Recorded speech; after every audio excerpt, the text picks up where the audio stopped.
This new enhanced distress call could become one of the most talked about pieces of evidence in the Nolan Wells investigation because people online, they are believing that they're hearing things in the background that raise even more questions.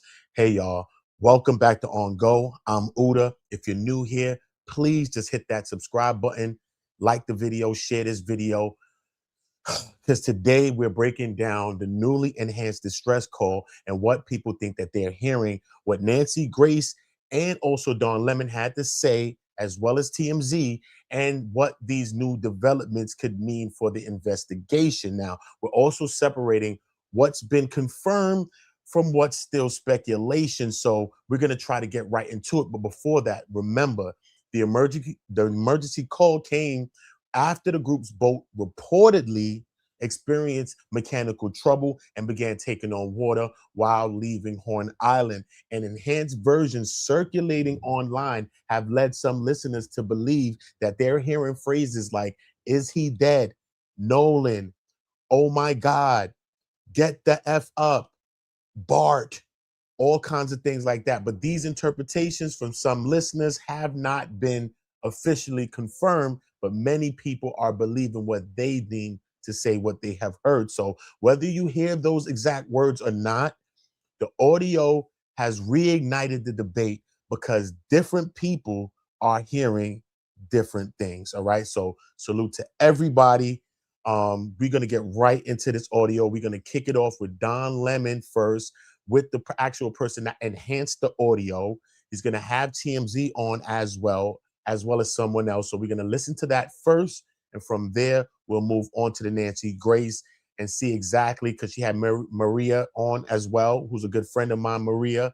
I'm going to contact Maria later on today and see if I can get her to come to the channel and just tell me what she thinks about this whole case and what's her speculations on the whole situation. So salute to everybody. Again, make sure y'all liking, subscribing, sharing. I want y'all to vote now in the poll.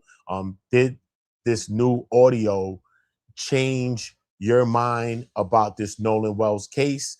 That is what the poll is. So even if you're watching this video after everything is said and done, after we're live, I want you to get in the comment section and let me know what your thoughts are about this whole situation and the audio. So, hey, let's get on go.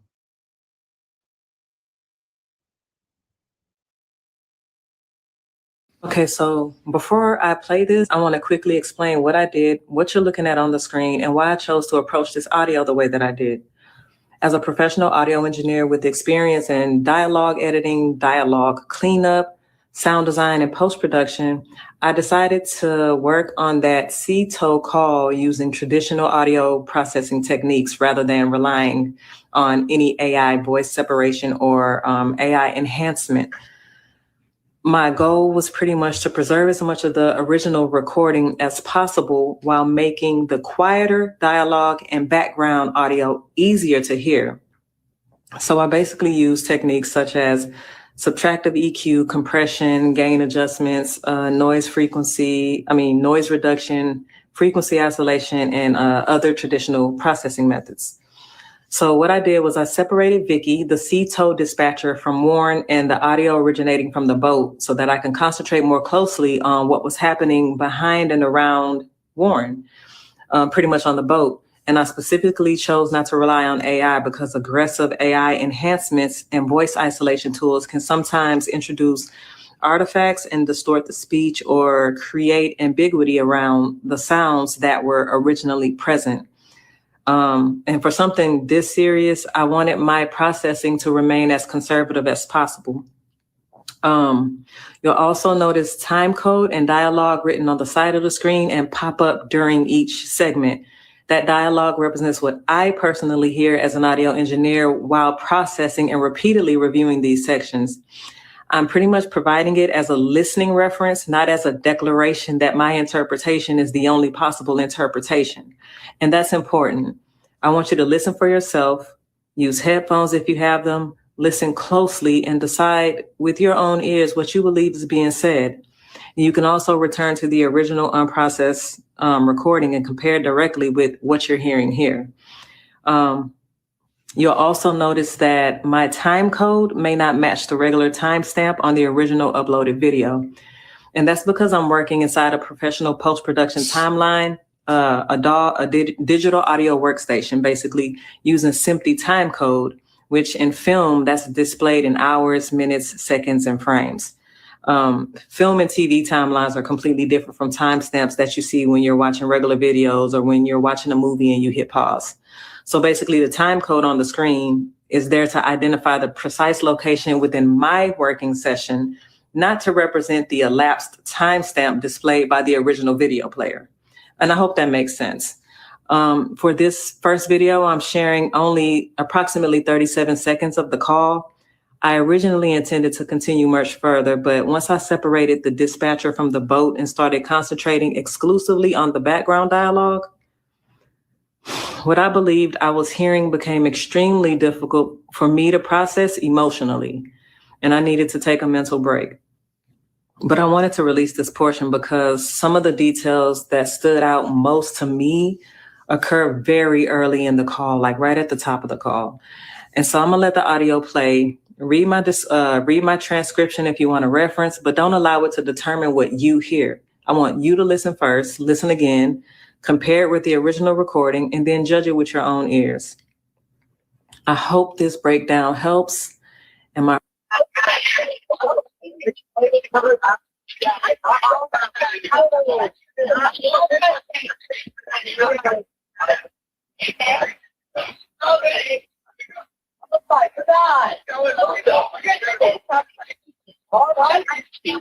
Hey, we're at the west tip of Horn, and our bilge pump stopped working. We're sinking. Can y'all please come? We have a membership. Shut up! Shut the fuck up!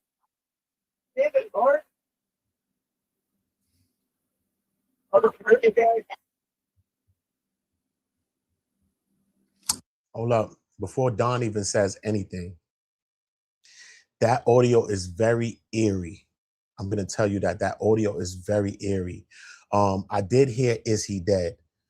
You know, I'm kind of trying to make out the Nolan. You can hear something that sounds like that. It sounds like Cover It Up in the very beginning of the audio. We do hear, oh my God, I think Get the F Up. We hear that. And we hear a name being yelled like Bart or something like that, or what did you do or something like that. So we can hear like vaguely, but you also know that they say there's a thing called confirmation bias. So if you've read the transcript first, people say that you can be biased and you're confirming things in your mind because that's how the brain works, right? But when I listened to this audio, I did not see no transcripts at all. I just listened to the audio for myself and tried to just hear and see what it is that I'm hearing first. And I could hear these things, you know, and then I started to read the transcript, and then it started to make out at least one or two of the things that I thought I heard. Is he dead? I heard that. You know what I mean? What did you hear on this audio? Are we all going crazy? Do we all have a confirmation bias? What is it? I want you in the comment section of this video and telling me what it is that you think you heard on this audio. Do you think that this points guilt towards those boys that was on that boat and them knowing more than what they led on from the beginning of this whole situation? We understand that TMZ has come out to say and made an article saying that they spoke with people on the beach, or if there was people on the beach that saw Nolan Wells after their boat had taken off.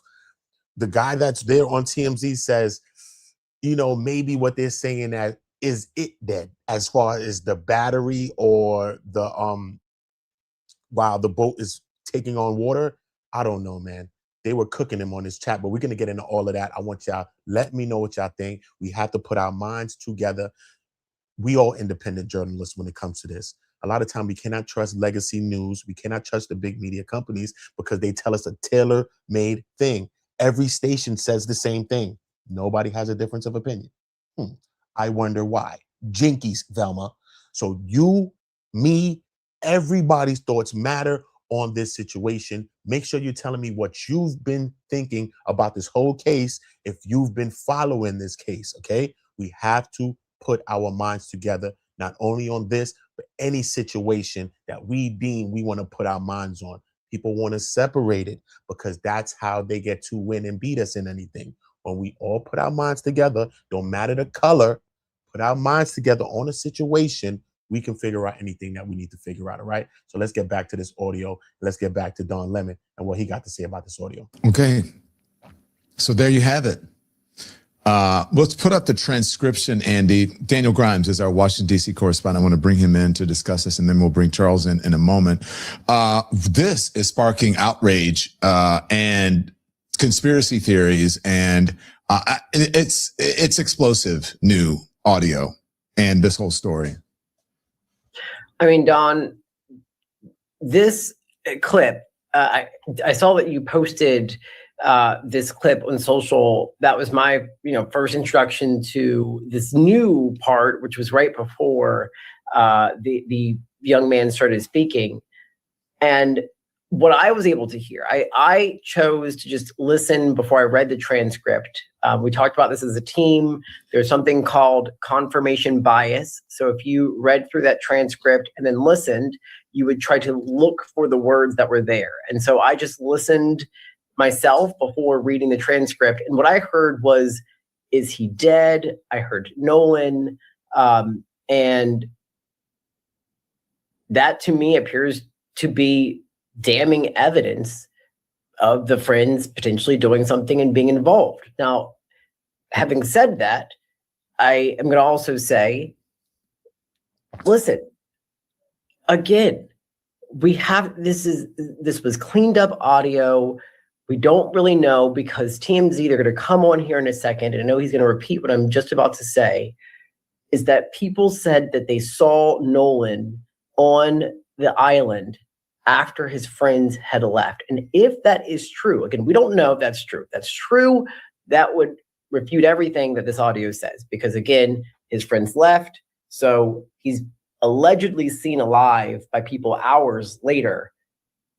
Then what we're hearing in the audio isn't what we actually think we're hearing. But if what I heard, which is Nolan and is he dead, and people didn't actually see him later, then I think this would be damning evidence. Oh boy.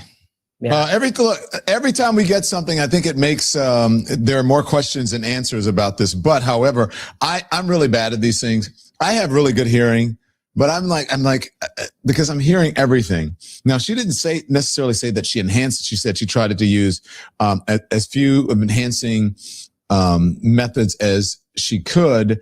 Basically, she just separated the tracks. Andy, you're a technical director. Tell us what she did.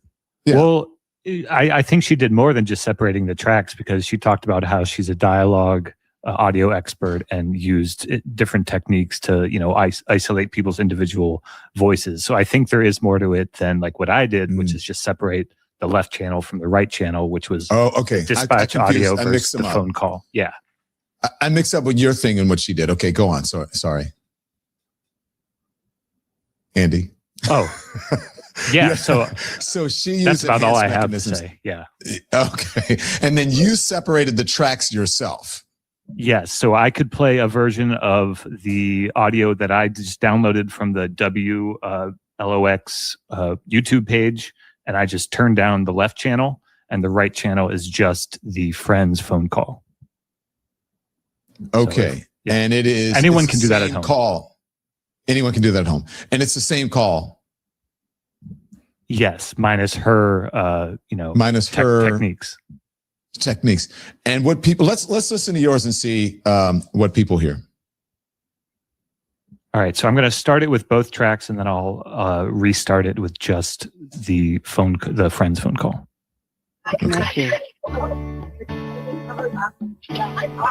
This on hold music is sending me.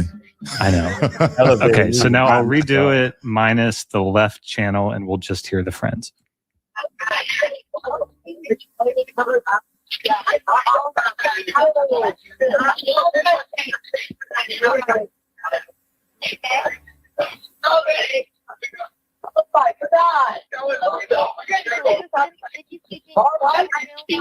Hey, we're at the west tip of Horn, and Yeah, I can hear it without the transcript. I can hear it. I'm just listening to it, and I didn't know where the "is he dead" or any of that stuff is coming from. But yeah, I mean, you guys heard that, right? Is he dead? Yeah.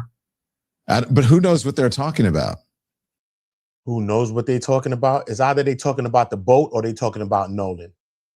Do you hear? Is he dead? This is the first thing. Whether you hear the other things that they're saying, oh my God, Nolan, if you're hearing Bart or what did you do and get the F up, whether you hear any of those other things, listen to this audio, rewind if you have to.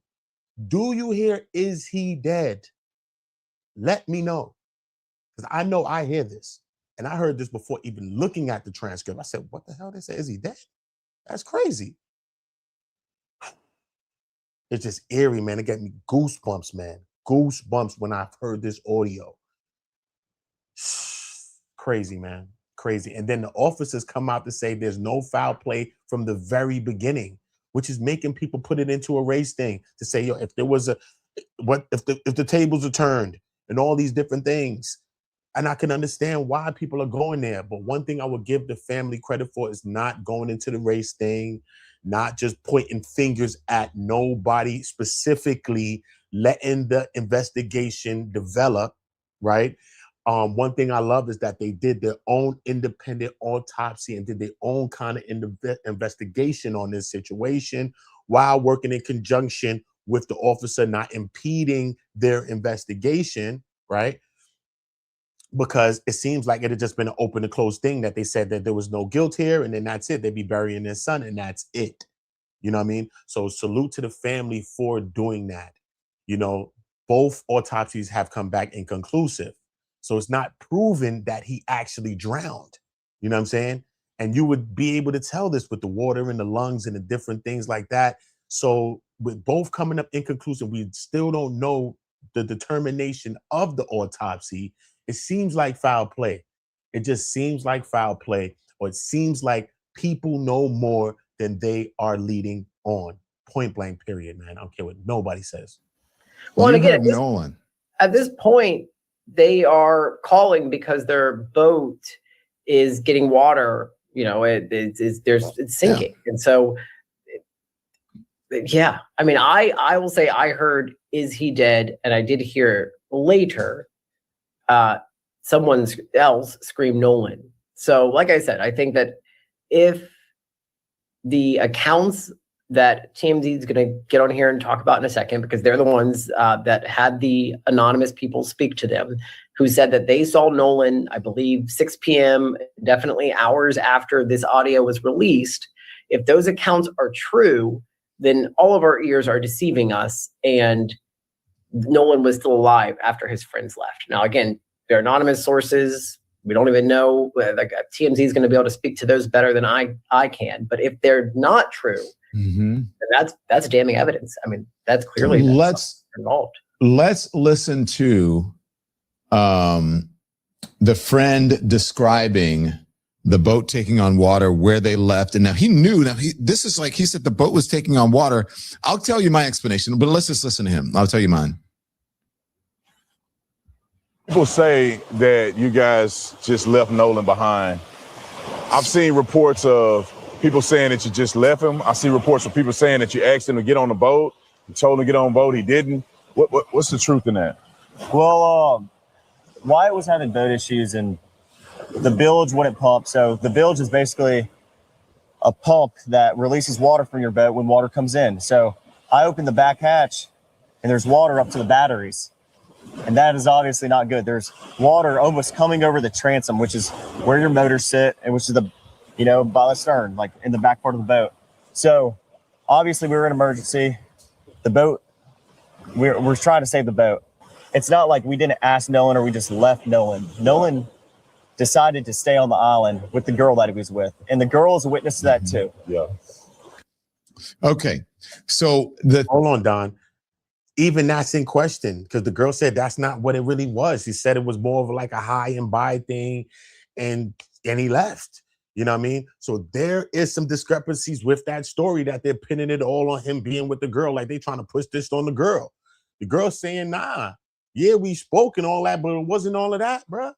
So what's going on with them putting that on like he's staying with the shorty, bruh? And why would you want to stay with the girl on the island and just go hitch a ride with somebody else? And then ironically, y'all boat was taking on some water. There's just so many coincidences, you know what I mean, that we could just at least call coincidences. But maybe there's reason for these coincidences, especially what they're saying, you know what I mean? As far as the friend just speaking, you know what I mean? I think that he spoke very well for himself. I think he spoke very well. He knew about boats. He knew about how to explain it. I didn't see him doing too many hiccups because, you know, you watching a person to see guilt, you can't really see their eyes because he got on shades. But I think for himself, he spoke pretty well as far as knowing the boats, the bilge, pump, and all of those different things, and the water coming over the battery. I think he spoke well, right? But that still doesn't give his story credence. It still doesn't. It's still so many loopholes in this whole situation and in these stories that this is why a lot of people, especially me, is thinking and screaming and calling out foul play, man. It's just period, man. Thing is that the girl is saying no, but there are new folks who are saying yes, he was there later. You have this new audio, and then the thing. Look, I have my theory, but let's talk to Charles first before. Daniel, stand by. We're going to talk to Charles Lataboudier from TMZ. Charles, thank you for joining. You guys you spoke to the people, some folks who were saying that they saw him there after that. And then, of course, you guys also had the audio. First of all, what do you think of this audio? Are you hearing what she has here? I listened to this audio probably 25 times this morning. I listened to it without earbuds. I did it with earbuds. I cranked up the speakers on my desk and slowed it down every which way. There are very few things that are very clear on it. To me, what's clear, someone yells, "Shut the bleep up." It's also very clear when someone says, "Oh my God." The two critical parts, or there were three critical parts. Is he dead? Mm-hmm. And the actual someone actually saying Nolan, and then the other part being when someone says something about his chest, about checking his chest. Those three things were not nearly as clear to me. They just never were clear. And I think what's happening is that people are having confirmation bias. That if you just listen to it without any words on a screen, without any captions, there's something said, but I don't think any of it, those critical parts, are clear. Now, when you listen to it with and watch it with a caption, yes, well then now your brain is hearing what you're reading. I just don't know that it's clear there. Now, the bigger thing is that call was made after they left the island. Wyatt and Warren and company, there were 5 other people on the boat, according to what Wyatt said to the tow company, a total of 7. That call was made after they had left Horn Island. We know they left Horn Island at 4:30. We know that from GPS data. So that if they're talking about Nolan and about Nolan being dead and checking his chest, if it were true, that means that Nolan was on the boat when they left Horn Island. We've spoken to people with direct knowledge of the investigation. These are not friends that we're talking about, but people with direct knowledge of the investigation who say that the sheriff's department has evidence, don't know if it's video or photo, and that they've also spoken to witnesses who can place Nolan on the island, on Horn Island, after 4:30. So is TMZ a part of this cover-up? Because even in this chat, Don Lemon's chat, while Charles is over here speaking, people are cooking TMZ. Yo, what's up? They part of the cover-up. Yo, this is why you can't believe TMZ. This is what, people was cooking them. I swear to God, bro, cooking them. I'm trying to watch his eyes, though. Look at his eyes. Because, sometimes you can tell if a person's lying. But these people are good. These people are professionals at what they do. But look at Charles's eyes, too, as well. Tell me if you see some freaking confirmation bias in his ass. Tell me if you see something wrong with his eyes, bro. Trust me. Look at his eyes. I just don't know how both of those things can be true. If he's still on the island after 4:30, how is he on the boat? And they're talking about him being injured or dead on the boat. They just don't add up. So let me give you a scenario because listening to it, they said we were at I forget what he says, a tip or something of. He said on the west tip of Horn Island. West tip of Horn Island. And the guy on the beach is saying they were having boat trouble. So I think they had boat trouble before they left the beach. Like they realized the bilge wasn't working. Right. And so I think that they were there. They said they were in 17 feet of water. So 17 feet of water. I'm not sure exactly there.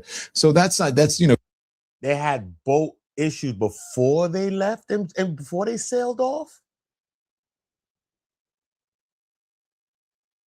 You sure about that? That should sound weird, bro. Does it sound weird to you?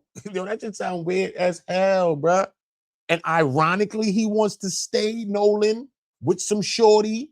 And the girl say, listen, bro, it was like it was a brief acquaintance and he went about his way. Come on, bro. Shit seemed weird to me, bro. getting away from the beach a little bit. So maybe I'm thinking that they weren't that far away from the beach. And that's when they were yelling at him, not necessarily that he was in the boat, but maybe they left him there and he's like, hey guys, wait for me, and then went in and then something happened. But it doesn't mean that he wasn't, they could be near the beach looking at him alive or dead. You can't tell.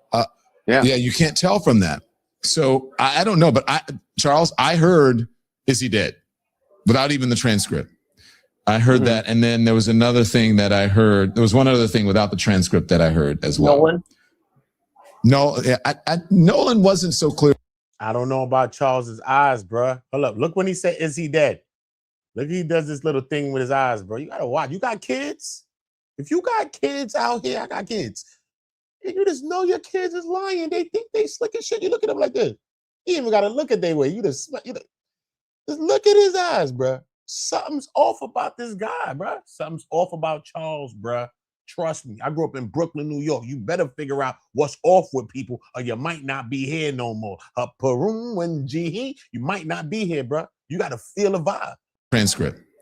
I heard that. And then there was another thing that I heard. There was one other thing without the transcript that I heard as well. Nolan? Near the beach, looking at him alive or dead. You can't tell. Yeah, you can't tell from that. So I don't know, but Charles, I heard, is he dead? Without even the transcript. I heard that. And then there was another thing that I heard. There was one other thing without the transcript that I heard as well. Nolan?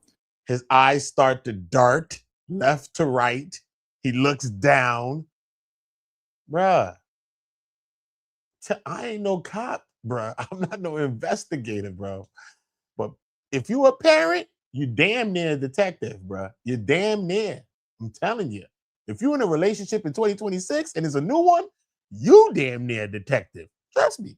You don't need ChatGPT. You can figure this shit out for yourself. But something's wrong with Charles's eyes. I don't know if Charles believes this thing that he's spewing. I don't believe he believes what he's kicking to us, man. I believe he believed more on what Don is saying, or maybe even this guy that's on the next side, on the right-hand side. I'm telling you, I think he does believe something more. When we look at his eyes, it looks shaky, bro. Remember Scarface? Chico, the eyes never lie, Chico. Was it Scarface? Exactly. No, Nolan wasn't so clear to me, I believe. But Charles, can we listen to it with you? Can you listen? Yeah, please. I'd love to. Yeah. Close your eyes and then let's everybody listen. All right.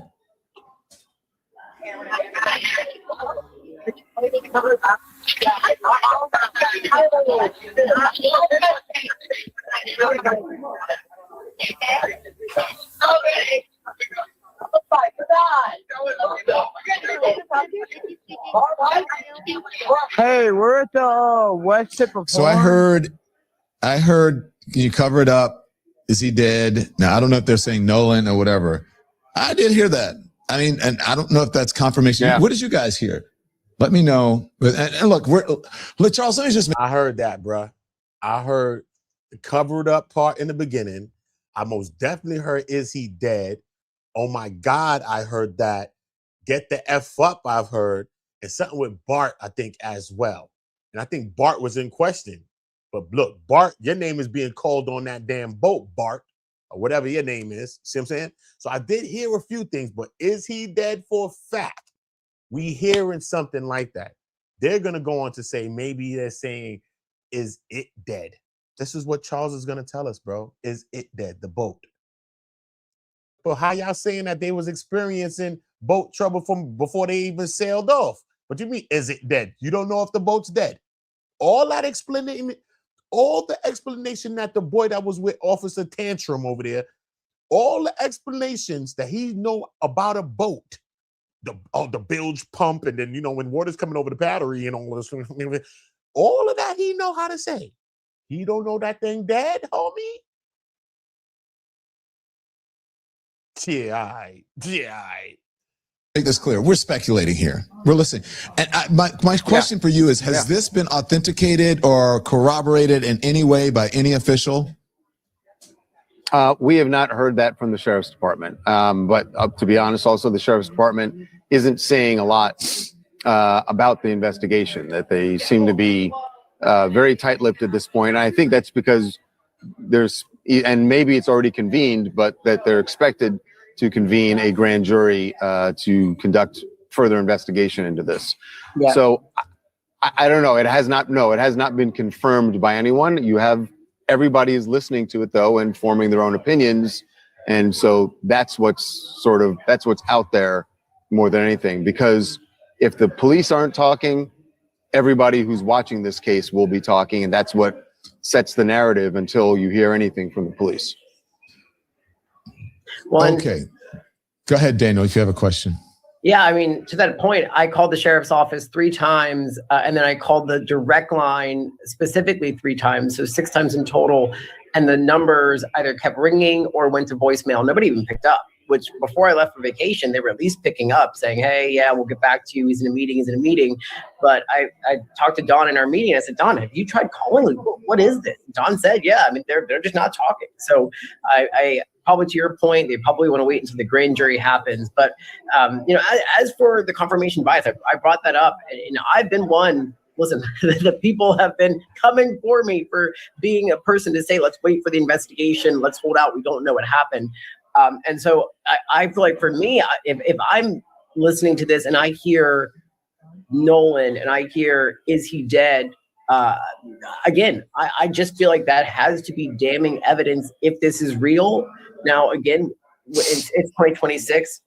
We all know AI exists. We all know like audio needs to be authenticated. And if this hasn't been authenticated, then I don't know. And we also, listen, as I said before you hopped on here, Charles, that TMZ, you all have people who are close to this investigation who saw him and believe that there's either video or audio or something, a photo that shows he was alive after they left, which if that's true, then our ears are deceiving us.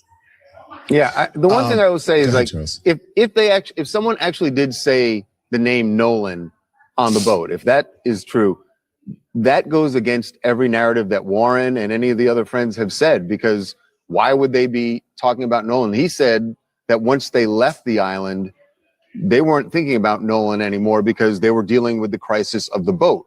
So that would be weird if that what we're hearing is someone saying Nolan.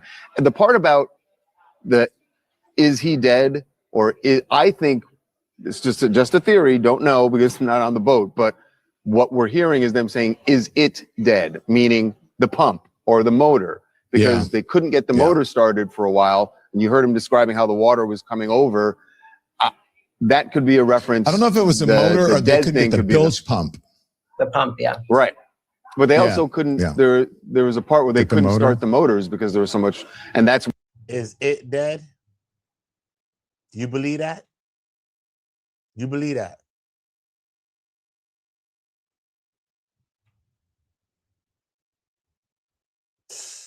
That's why they were calling the tow company, because they couldn't start the motors. They were just there taking on water.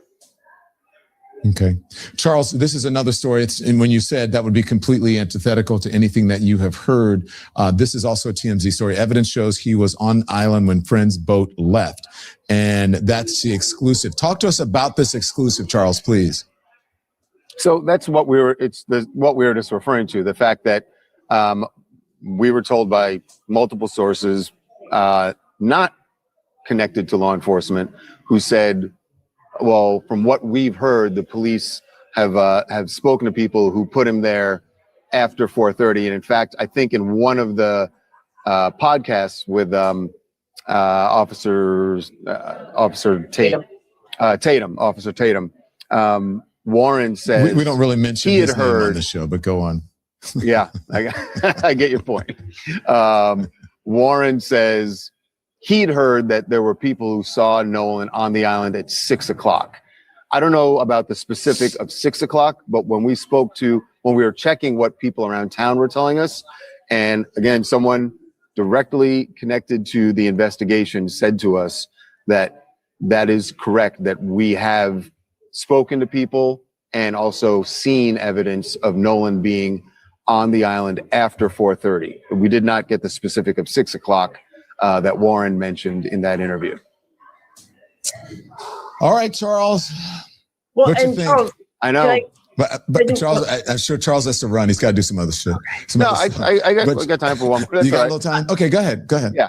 Because the other kind of mystery here is the girlfriend, right? And I know TMZ did some reporting around her because there's some discrepancies there. She's saying, the friends are saying, listen, he was with this alleged girl. She's saying, wait, no, he was on the boat. So what's that all about? Yeah, that is a huge discrepancy that she told, according to Nolan's mom, she made it sound like, oh, it was just sort of a high and by thing.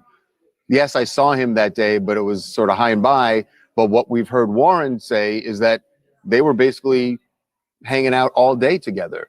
So that part is weird. I've always said that I think the two main things that we need to get some clarity here. One, the autopsy results.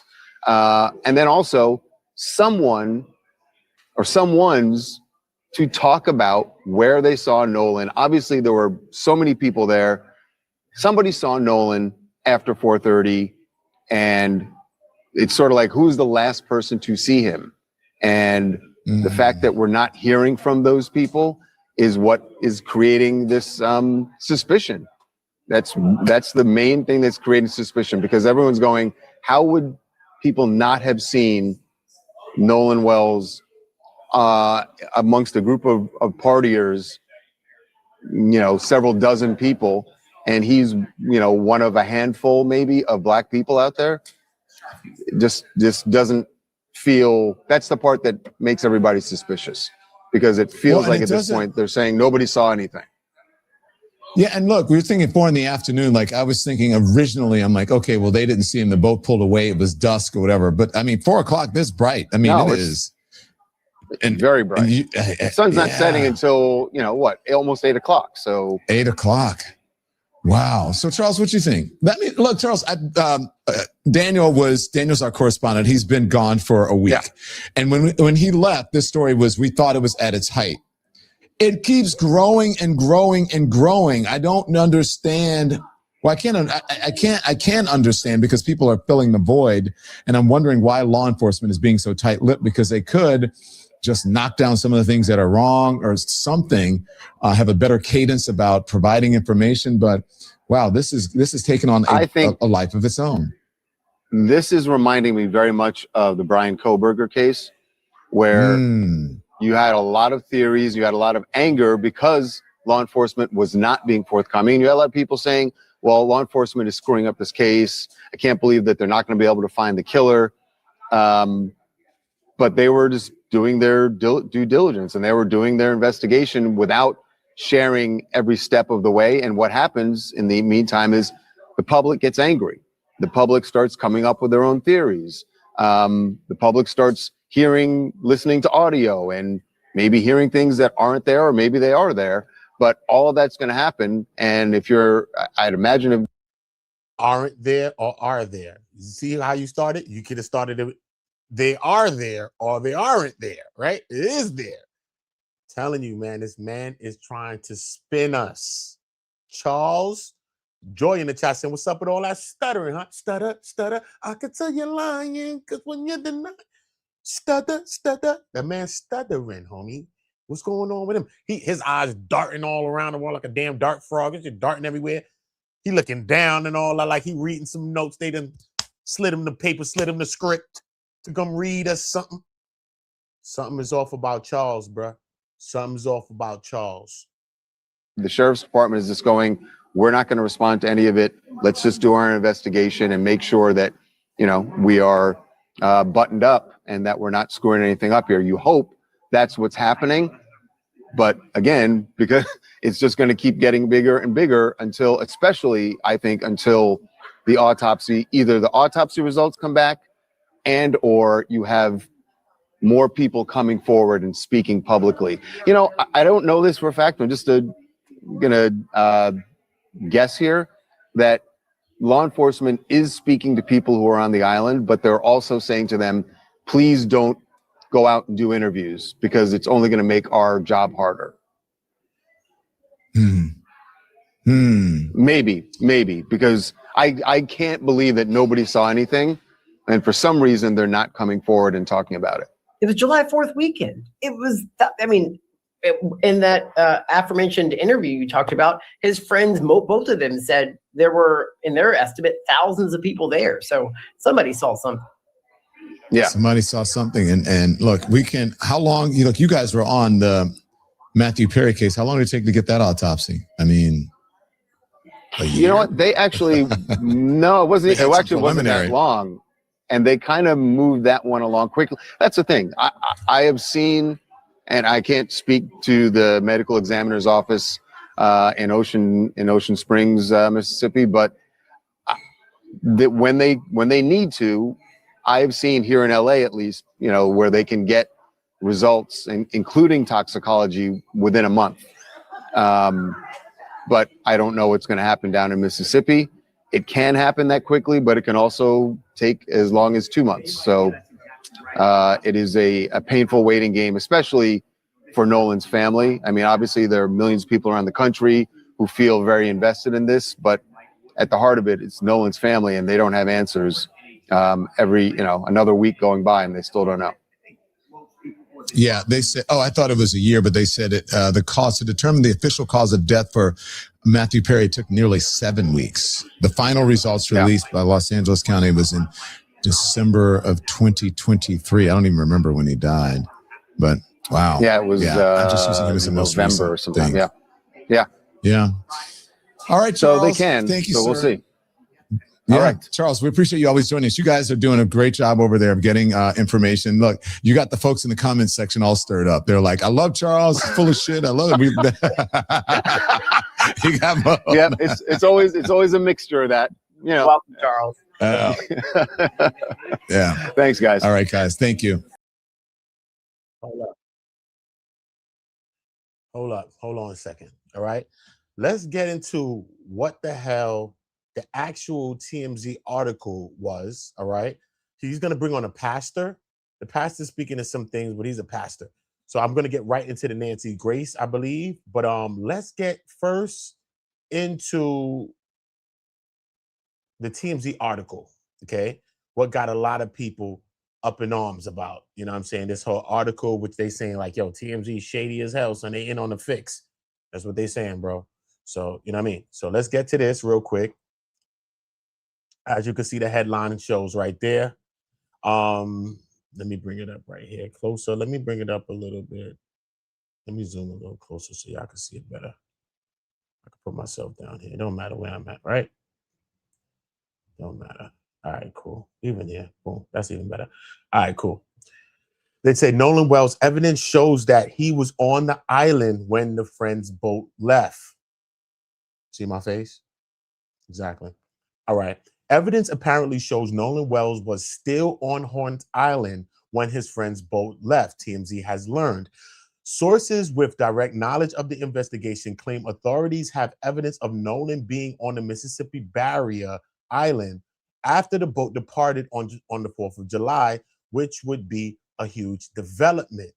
Now, we're told at least 2 witnesses who were interviewed by law enforcement say that they saw Nolan on the island after the boat headed back to the mainland. Why wasn't that spoken about? And why is TMZ breaking that news? And why aren't the police talking about this? Investigators. You see my face? Cool. TMZ enhanced the audio of Nolan's friend's frantic call for help when their boat was sinking, and the people believe that you can hear someone saying, "Is he dead?" I believe the same damn thing. What about you? Get in the comment section. Get out the clouds. What do you part with the cover up? Who you working with, the investigators? Huh? Or were you a part of the independent autopsy? Who is you, homie? Let me know. Let me know. Stevie can see y'all shady as hell in the damn chat. But our sources tell us that people on the boat have heard the enhanced audio and are telling people around them that the audio is only panic from the boat sinking. Could be, but I don't know about that, man. And the way they were so shady and not coming forth with certain evidence, I don't know. They say that the call is from when one of the guys on the boats, Wyatt, called the sea tow a private tow service. Now, however, sources wouldn't elaborate on the specifics of what was said during the emergency call. And our sources also explained that even though Sea Tow was sending a boat to tow Nolan's buddies, a friend in another boat saw the commotion and towed them instead. Nolan's self-described best friend, Warren Hudson, recently told Brandon Tatum, aka Brandon Tantrum, on the Officer Tantrum show that he last saw Nolan at 3 p.m. that day, but claims that he talked to somebody personally who saw the teen at 6 p.m. on the island. Now, Hudson also insists that he and his friends weren't even the last people to see Nolan, alleging that there were still dozens on dozens on dozens of boats around the island when they left. He said that his friend group told Nolan to get on the boat when they were leaving, but he decided to hang back. Now, Nolan was reportedly missing that night and tragically turned up unalive in the water a couple of days later. His parents are conducting their own investigation, and the independent medical examiner was sent Nolan's body without his throat, lungs, and the original autopsy photos. That sound shady as hell. That sounds shady, bro. Even Slim ain't even shady like that. Eminem, homie himself, even he ain't even that shady, bro. That shit sounds shady as hell. Nah, bro. I don't know what's going on with this whole situation. I don't know what's going on with the situation, man. It's shaky though. Something's up about this thing, man. Something's most definitely up about this thing. But we're gonna go into the Nancy Grace. Let's just see exactly what the Nancy Grace was talking about. She got a friend of mine who I was covering the trial with, Marie. I want to hear what Marie has to say about this. I'm actually going to call Marie's phone a little bit later. As soon as I get off this live, I'm going to call her phone. She's on Nancy Grace now. I'm going to call her phone and see if I can get her thoughts. I'm going to pick her brain first, and then I'm going to try to bring her on the channel so that she can speak to us as well. I try to reach out to a few people that I know that's in the business of this, journalism and stuff like that, and just try to get some professional takes and some professional speculation, because we all speculating to a degree. But when it comes to that audio, I need everybody letting me know what y'all think about this audio. What did you hear? And again, did you listen to the audio before reading the transcripts? Because they're saying that you could have, or we could have, a confirmation bias. I think a lot of shit is sounding like it's being confirmed. Is he dead? Sounds like it's on there for a fact. From the very beginning, you get a cover up. You could probably hear something about cover it up. Okay, what are they talking about? The boat cover up the bilge pump? I don't know, bro. But we hear that. Oh my God. We hear a few other things that's being said. It sounds very frantic. It could be in a situation like that if your boat is sinking. I would never negate that or take that away. But at the end of the day, it just seems very shady, and it seems like some foul play is going on around these parts, man. So let's get into this audio and let's see. Face down on the beach right at the water's edge. If he was sent face down, that also doesn't make sense to me. If he's face down, wouldn't blood pool just by nature of gravity this way? So right now we've got a lot of questions, but as the second doctor says, this is all still pending investigation. If this were your child, wouldn't you want to know what happened?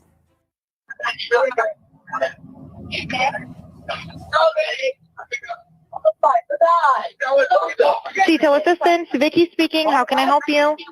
Hey, we're at the west tip of Horn, and our bilge pump stopped working. We're sinking. Can y'all please come? We have. But look at Nancy's transcripts of this shit, bruh. Read, the other transcripts were saying little things, but Nancy's transcripts. Hold up, Nancy. You might be on the good side of this thing after all. What the hell's going on? You know, Nancy be wilding. Hold up, Nancy. Wait a minute. Let's read Nancy's transcript. Wouldn't you want to know what happened? Sure, he's dead. Male. Female. Is he dead? Question mark. Nolan. Kind of hear it even better now. Oh my God. Nolan, don't die. Then the CTO assistants, Vicky speaking, how can I help you? With those words on that screen, that shit just became even more clearer to me. Maybe that's confirming my bias. But I don't know. I was hearing shit like that already without the transcripts. And the other transcripts are not in detail like what Nancy's is saying. I'll go back to transcript that we just watched. Don Lemons. This is saying it more specifically, I believe. Vicky speaking. How can I help you? Hey, we're at the west tip of Horn, and our bilge pump stopped working. We're sinking. Can y'all please come? We have a membership. I'm playing it again, y'all. Hold up. I'm gonna play it again for you, Miss Joy. Don't let me do it. I'm playing it again. Happened?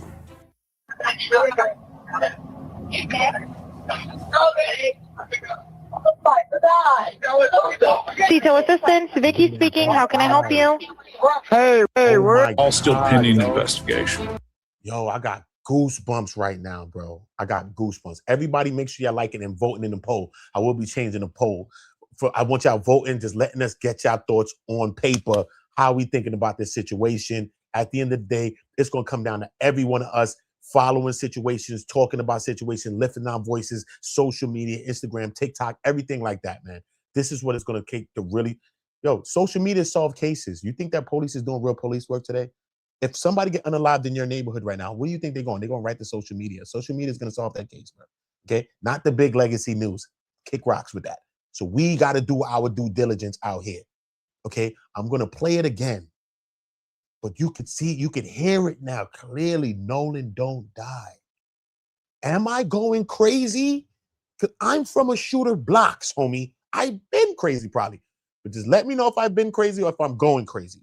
Just help me out here, please. Look. If this were your child, wouldn't you want to know what happened? Sure, he's dead.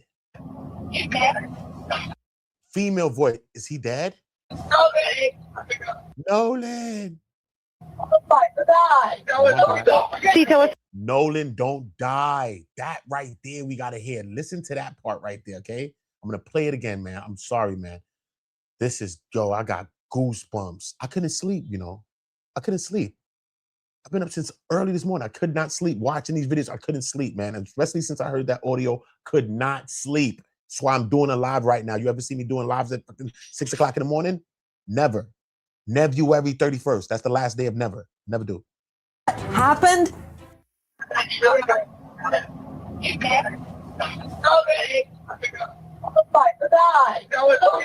CTO assistants, Vicky speaking. How can I help you? Hey, we're at the west tip of Horn, and our bilge pump stopped working. We're sinking. Can y'all please come? We have a membership. All right, of course. How far is the work coming? But he sound mad calm when he talking to the tow people. My bill is sinking, and we have a membership actually. What? So they so frantic that the boat's going down, but on the call, he seemed calm, like he taking a stroll down the boardwalk. On the boardwalk, down by the sea. He sound like he taking a walk down by the boardwalk. Where's that energy at? Where's that franticness that everybody on the boat, men, girls, boys, females, everybody on the boat, frantic as hell. But when you talk, listen, man, our boat is sinking when we need somebody to come out here right now. You know how them calls sound, bro, when you in dire straits. He sound mad calm, bruh. Like he's sipping Capri Suns. Keep it real, homie. Keep it real. I don't know. Shady as hell. Coming up, sir. Can you give me a description? Ankles. What'd Hello? you say? Hey, Yes. How far is the water coming up, sir? it's coming up. We're thinking. Can y'all? Speaking. How can I help you? Hey, we're at the west tip of Horn, and Phone calls sound like a damn alibi. They probably broke their own goddamn boat. I don't know what's going on, bruh. Boat issue, probably a damn alibi. Probably alibi, homie. Alibi. Keep it real. How'd y'all go from so frantic, everybody, oh my God, everybody, like y'all on a Titanic damn near. Is that how it sounds? To automatically you just straight strolling? That shit weird, bro. That's weird to me, bro. I just can't get past.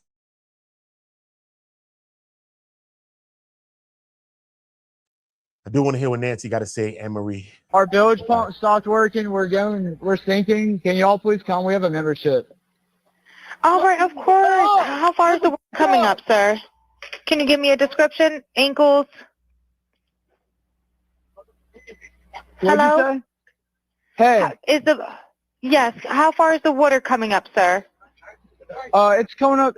We're just sinking. I don't know. Like we're going down now. What did we? I don't know. We're just sinking. How far is the water coming up, bruh? Is it coming up to your ankles? What you mean you don't know? You sinking. You in the middle of the water, bruh. You know how to swim? Them white people take swimming lessons, so they all know how to swim most likely. But I'm just saying, though, y'all don't seem so frantic no more. I don't know. Just come on. Just send them out, man. I don't know. We're just sinking, man. That's it. Who the hell talks like that when you sinking on a goddamn boat? That's weird as hell. Bro, that's weird as hell to me, bro. Hell ain't even that weird. That shit is fire. The river Styx. You cross Hades and the river Styx. I can describe hell to you, at least what the Greeks thought of it. Bruh, that shit ain't even that shady to explain. This shady business, bruh. This shady business. Google the river Styx and Hades and all that other shit. Yeah, it's hell, bruh. We just hear. What I support the was show. Like, that? share, subscribe, super chat. One more Cash time, App, please. Buddha on go. Support the stream. You know what I mean? Jack up for my man. Izzy Bang. Cito Assistance, Vicky speaking. How can I help you? Hey, we're at the west tip of Horn, and our village pump stopped working. We're sinking. Can y'all please come? We have a membership. All right, of course. How far is the water coming up, sir? Can you give me a description? Ankles. What'd Hello? you say? Hey, Yes. How far is the water coming up, sir? it's coming up. We're just sinking. I don't know. Like we're going down now. Straight out to investigative reporter crime stories. Dave Mack, did you just hear what I heard? Now, this has been transcribed, and this is the CTO dispatch call. Because, Dave, when I first heard this, I thought, has this been doctored? Is this real? Where's this coming from, Dave? Nancy, this is coming from from Mississippi, from the actual official. Okay, when we get into the Mississippi Fish and Wildlife and at the reserve putting this out for the public, this is not like from Dave Mack's recording. This is an official recording, Nancy, that is being. This is the official recording that the people put out, not some woman that, remember on Don Lemon, this person said they broke down the audio, separated the files, did what they had to do, enhance what they had to enhance. That's not this. This is the official people that do this for a living, saving people lives on boats, bruh. Distress calls, they do that. That's their wheelhouse. And that's what they saying that they hearing in the background going on. And they see the, I'm dreaming of a white Christmas. He talking mad cool like he's Sinatra.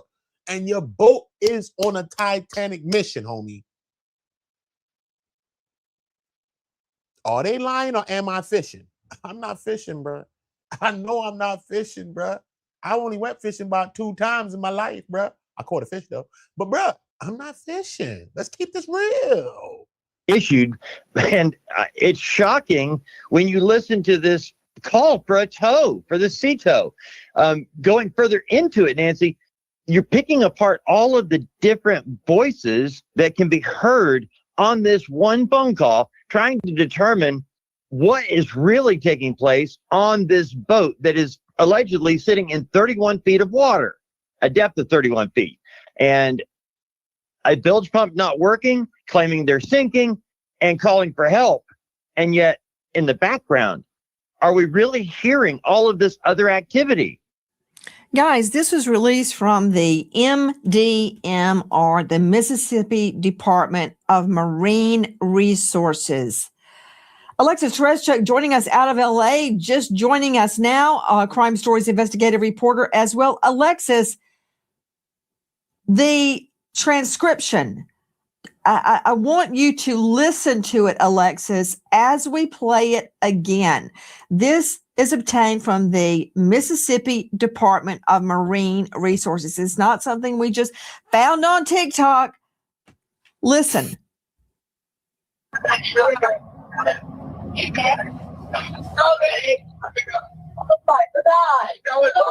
Detail assistance, Vicky speaking. How can I help you?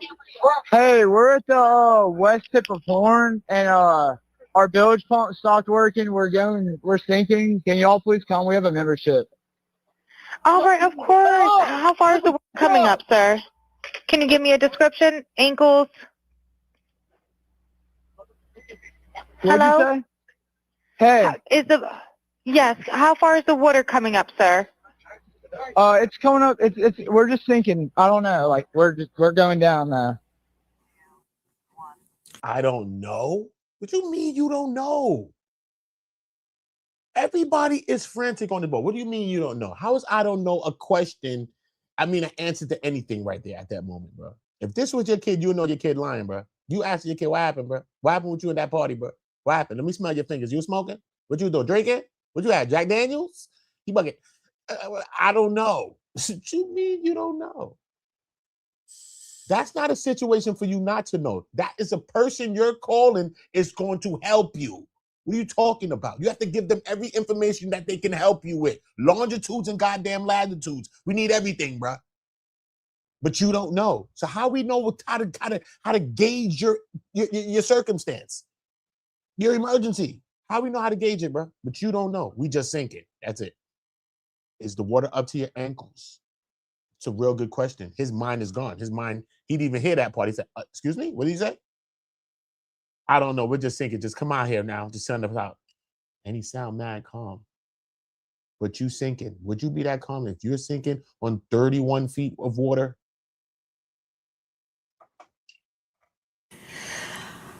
Okay, Alexis Tereszcuk, jump in. So it sounds like before the woman starts talking, the operator, everyone in the background is saying, "Is he dead? Nolan, wake the up." And so they are concerned about Nolan. They're saying, literally, is he dead? Nobody has ever, none of the kids on this boat have ever admitted that anybody said that they thought Nolan was dead on the boat. This is the first time that we are hearing this. What is the chance that this has been doctored in some way, Alexis Tereszcuk? Because circulating on the internet was a scene where another young man was face down being attacked on the sand. That was not Nolan Wells. That's not Nolan Wells. Repeat. So there are bottom feeders that are fabricating evidence and circulating it, and it's whipping up all sorts of hostility. But regarding this, have you listened to it independently of any transcription?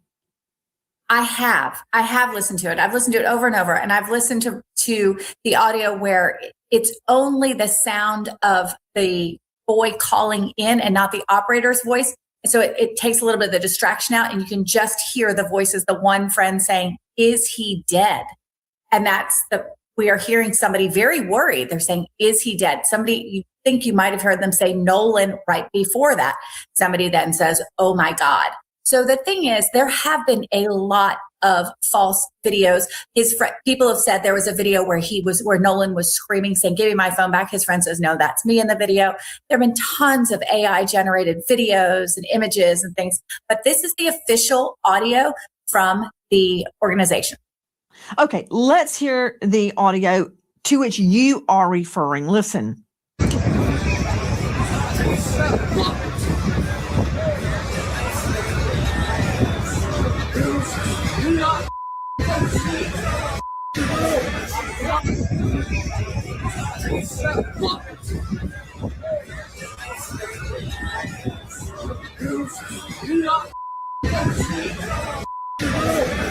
Now, it's my understanding, Dave Mack, that sound we just played is real sound. That is not doctored sound, but someone else claims that's them saying, give me my phone back. That is not Nolan Wells. Explain. Well, Nancy, what we have is some friends that were also out on the boat trip out to Horn Island that were with Nolan Wells and were friends with Nolan Wells, claim that was him, that he was the one that was saying, give me my phone back, that it wasn't Nolan Wells. So we've got an identification from the person who says, I was the one saying that. It wasn't Nolan Wells. And when you listen to the audio, Nancy, it does seem like it is not Nolan Wells saying, give me my phone back. It sounds like the guy claiming it. Guys, a lot of confusion surrounding the audio that has been released by the Mississippi Department of Marine Resources. This, as we are also learning about an offer made by the United Cajun Navy to Ben Crump, who is representing Nolan's family, to Todd Terrell joining us, the president of the Cajun Navy. Todd, thank you for being with us tonight. Todd, explain to me the offer that you guys made to Crump.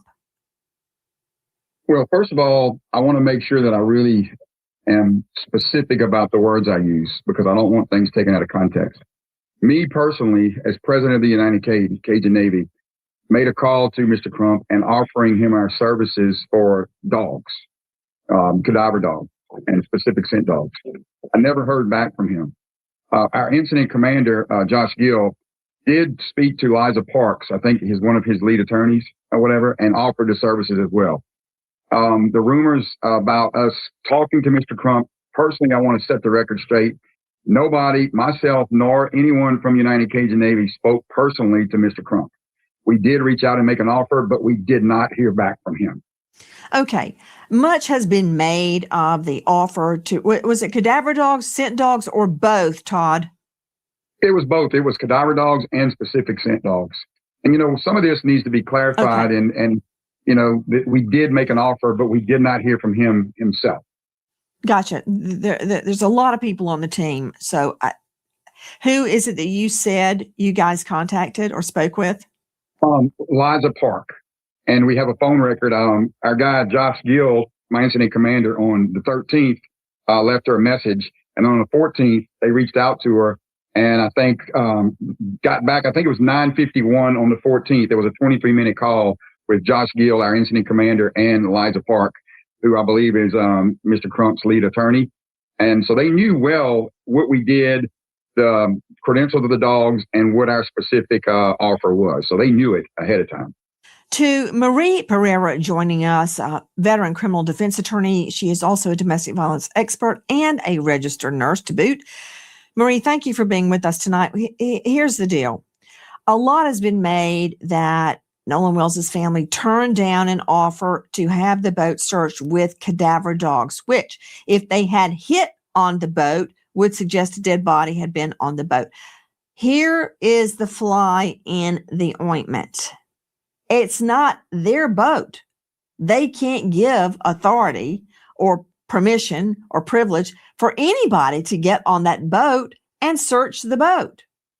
So the fact that Crump's team didn't call back means nothing.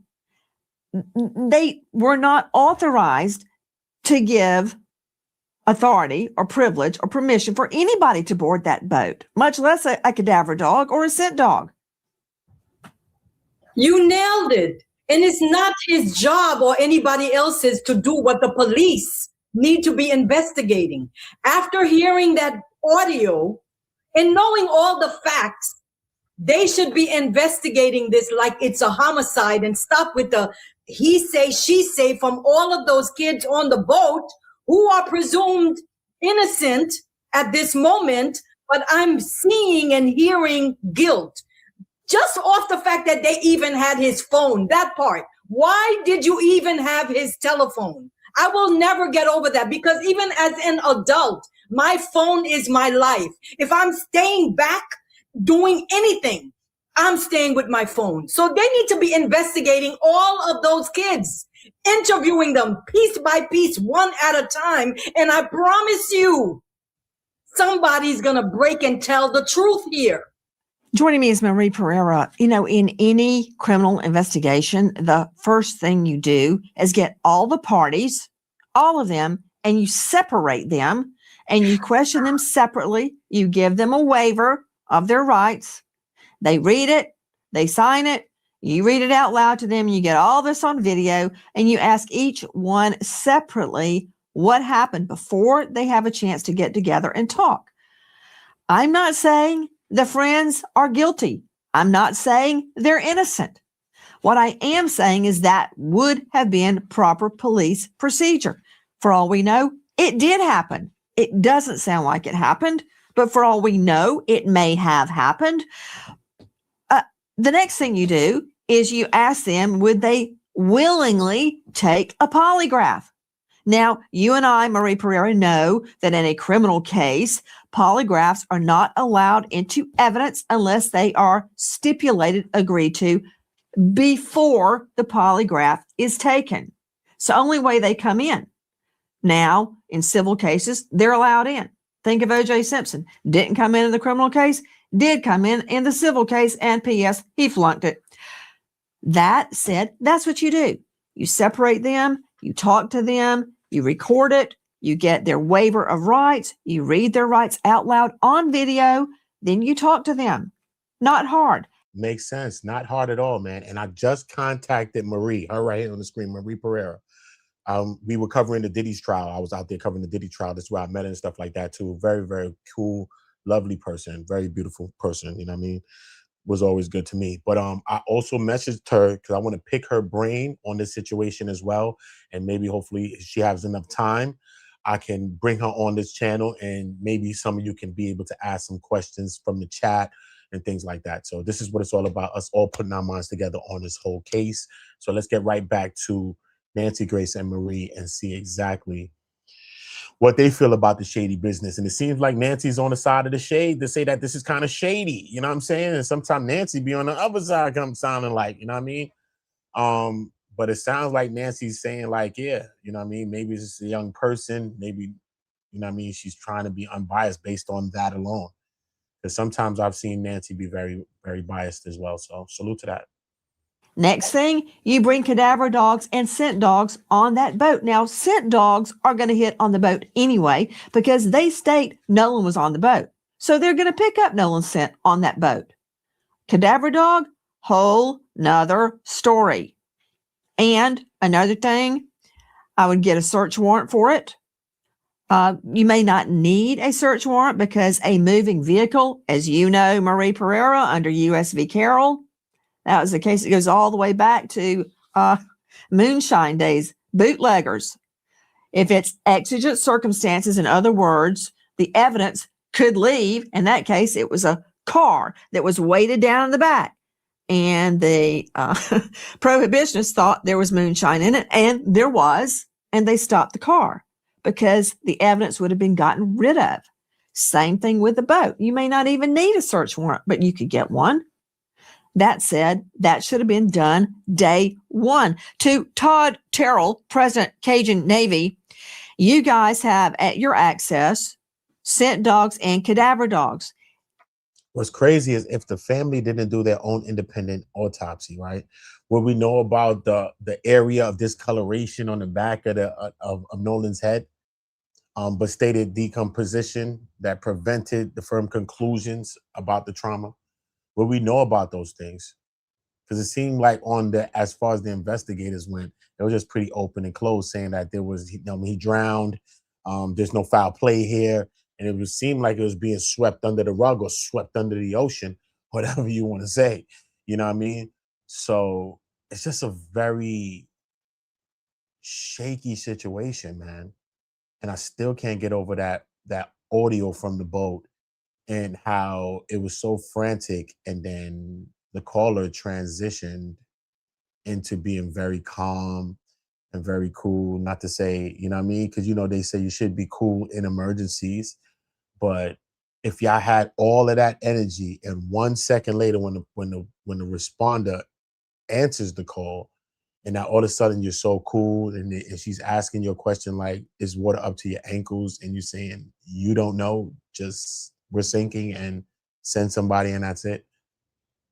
When you're talking to responders, and you should be giving them every information so that they can respond to you in the right way, the right time frame, the right matter, gauge your emergency as well. That just sounds weird to me. It sounds very, very weird to me. But salute to Nancy Grace for bringing on different experts, kind of trying to break this down as well. Salute to her for that. You know what I mean? I will say salute to her for that. Do you believe, Todd, that any evidence of a body on that boat would still be detectable, even now? Not speaking specifically in this case, but in past cases, we've had dogs detect body, blood and smell months and even years later. Our biggest thing was, you got to eat this elephant one piece at a time. And if no one thought there was anything on that boat, they should be willing to allow dogs to go on the boat. So for us, it's a matter of just, it's another tool. It's a tool to use. Dogs aren't 100%, but these dogs are pretty damn close to it. Joining me now is Elliot Connie out of Arlington, Texas, psychotherapist. He's author of Change Your Questions, Change Your Future. He's president and founder of the Solution Focused Universe. He's a star of Family Therapy Podcast and upcoming The Elliot Connie Show. Elliot, thank you for being with us. Thanks for having me. Both sides are so ready to jump on each other. I'm guessing, I don't know what Crump's thinking, but he did not have authority to release that boat. It's not his boat. That's like me telling you, Elliot, sure, go ahead, search Dave Mack's house. I don't care. You've got my permission. That's not my house. I can't give permission for you to go search it. So it's really simple. That's absolutely right. It's really simple. I don't really understand so much of this. Like, people are, like you said, they're one side is going after the other instead of just accepting really logical things like the point that you're making here. Like, the family does not have the right to tell the other family what they can and cannot do with the boat. And other people are using that as evidence that there's something somehow wrong with what the family is saying, when all they really want is justice. And justice is the pursuit of truth. And it just seems to be triggering people in such an odd way that I, quite frankly, don't understand. Guys, I want to circle back not only to the beginning of that MR, Mississippi Department Marine Research call. I want you to hear more, a different segment of that SEATOW, that's SEATOW call. Listen. Right, looks like you're on Horn Island, correct? Are you Yes, on we are Horn at Horn Island? Island. Yes. All right. Is the boat sinking or you have it aground? We were sinking, yes. Is it aground is the question? No, we're not aground. We are in 17 foot of water. We're in 31 foot of water. All right, have to ask. What do you want to do? Do you want to be towed back? I want to get this boat unsank and towed back, yes. All right, where would you like it towed to, sir? You can tow it to Ocean Springs Harbor or Fort Bayou Launch. You know, it just struck me. He's got reception. Why is everybody saying you can't make calls and you can't take pictures because there's no reception? He's out in the middle of the water at those coordinates and he's got reception. Remember that? Remember that, Alexis Tereszcuk, Crime Stories investigative reporter? We were told at the beginning that items were not deleted off Nolan Wells' phone, but he wasn't posting because there wasn't reception. But they're out in the middle of the water and they've got reception. Nancy, you moving like Velma off Scooby-Doo. Jinkies. You clicking on those cylinders right now, Nancy. How he didn't have the service to post his little Snapchats and all that, which you know these young boys, if you got kids, you know they stay on their damn phone. You ain't separating no kid from their damn phone. Ain't nobody leaving their phone nowhere. But you know they taking their little Snapchats, their little Instagram, their little TikTok, they dancing. You know that. We seen one video just passed by with Nolan dancing. He doing the TikTok challenges. So how he didn't have service to be posting, but you on the water. If you know when you're over water, this is when your internet begins to fail. I just had one when I was in Japan, and I took I went to Kagoshima. I flew from Tokyo to Kagoshima, and then I took the boat to go see the volcano. You had to take like a ferry boat over to Sakurajima Island to see the volcano, right? Sakurajima. Soon as you get in the water, it's man shaky. I still got the video up in my live section when I was in Tokyo last couple of months ago. Soon as you get on the water, it's shaky. This is why people like iShowSpeed, he said when he was live one day, they said, look, clear service, even on the water, because he has a thing called the Live View Internet Backpack. And now they have the smaller version. This is what the big news programs have. So when you see the news guy have that backpack, there's like a Live View backpack. It's different versions, but I'm just going to say the Live View version. And it costs a few thousand. The backpack costs like 30,000 or 10,000, some old thousands. But they have a little box that's kind of like this charger right here. They have a box like this. See this? They have a Live View kind of box just like this now, which is cost like maybe like 3,000 or so. And then you do like a monthly plan, kind of like a phone bill or like an internet provider, and you pay for your service like that. But at the end of the day, this is why iShowSpeed said, look, man, I got clear internet over the water. Nobody gets real good internet over the water. So for him to have good service, period, over water, but yet Nolan could not do a super chat, a Snapchat or something like that based on internet and based on service, it just sounds very weird, man. It sounds very weird. Straight, because he sound clear as day. You hear everybody in the background. If they farted, you could have heard it. Jesus sandals, you know I don't lie on my Uncle Jesus. They do. He has really good reception, and you can hear it clearly throughout this call. But the stories maybe have changed a few times. First, it was he didn't have any reception. The other was, oh, nobody took their phones on the island because you had to wade through some water to get to it. And they even said, well, this is salt water, not fresh water, as if that matters to your phone when you drop it into it.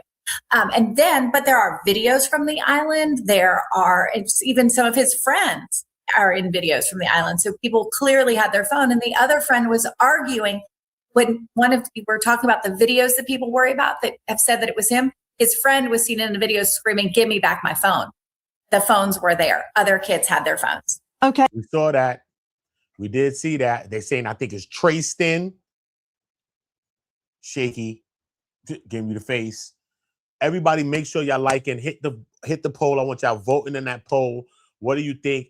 Has this new audio that has been released, has it changed your mind about this situation? Has it furthered your thoughts or your thinking, what you've been feeling about this situation at all? Tell me what it is that you've heard, whether you're watching this live or whether you're watching the replay of this video. I want to know, did you hear, is he dead? Nolan don't die. Did you hear, oh my God? Did you hear someone say, he's dead? Did you hear any of these things?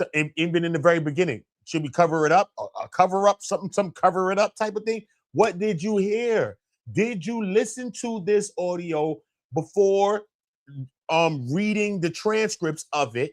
All right, because they're saying if you read the transcript, you could have, or we could have, a confirmation bias. I think motherfuckers is just biased around them parts. That's even telling us we got a confirmation bias because we know what we heard, man. And did you see that when it was so frantic, but all of a sudden, when they get on the line with the responders, the Marine responders, rescue units, and they've done their own separate transcripts, which cleared it up even more clear for me. And this is what they do. This is what they do. They respond to real service. They respond to tragedies. So you got to make out what's happening in an emergency like that over water. That's what they do. And did you not hear the person that's on the phone just be automatically calm as hell after they're going through a Titanic type situation? Did you not hear the responder ask the person, say,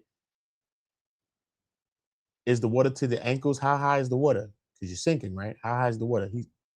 Excuse me, what did you say? Oh, I don't know. We're just sinking. Just come through. He acting like we out inviting people over to have some drinks and some things. Bro, we on emergency. You over 31 feet of water, homeboy. What happened? Shady as hell, bro. Eminem himself, Slim himself, ain't even this shady, bro. Ain't this shady, bro? Hey, but before I discount claims that Nolan did not have reception, I don't know what carrier he had. Maybe he didn't have reception. My point is, why everybody's screaming to shut this investigation down, I don't know, because these are very rudimentary facts that we don't have the answers to. He is talking about the boat taking on water. We are sinking. Come and get us. I want this boat unsank and towed back. But interesting, we learn that very boat took multiple trips later that very same night. So first, at 9:56 a.m., the boat leaves the original dock. It arrives at Horn Island at 11:14. So at around 4 o'clock, there is a call to the Coast Guard about the boat. NBC News got a hold of it. We're sinking. Can you all please come? And is everybody on board in good health otherwise? Yeah, everybody's on board. Everybody's on board. So does that mean Nolan is on there? Yeah. Who was on that boat? At 4:31, the boat leaves Horn Island and it is towed approximately 3 miles, and then the tow ends. So after 3 miles, they go back to the original dock, okay? They arrive at 5:40. Bro, how is the boat making all these moves, bro? How is the boat making all these moves? You just said, we sinking, you gotta come get us now. But you going from here to the dock, you docking again. The next thing you know, you somewhere else, and now the boat is getting towed across land. Shady as hell, homie. Shady as hell. 4 p.m.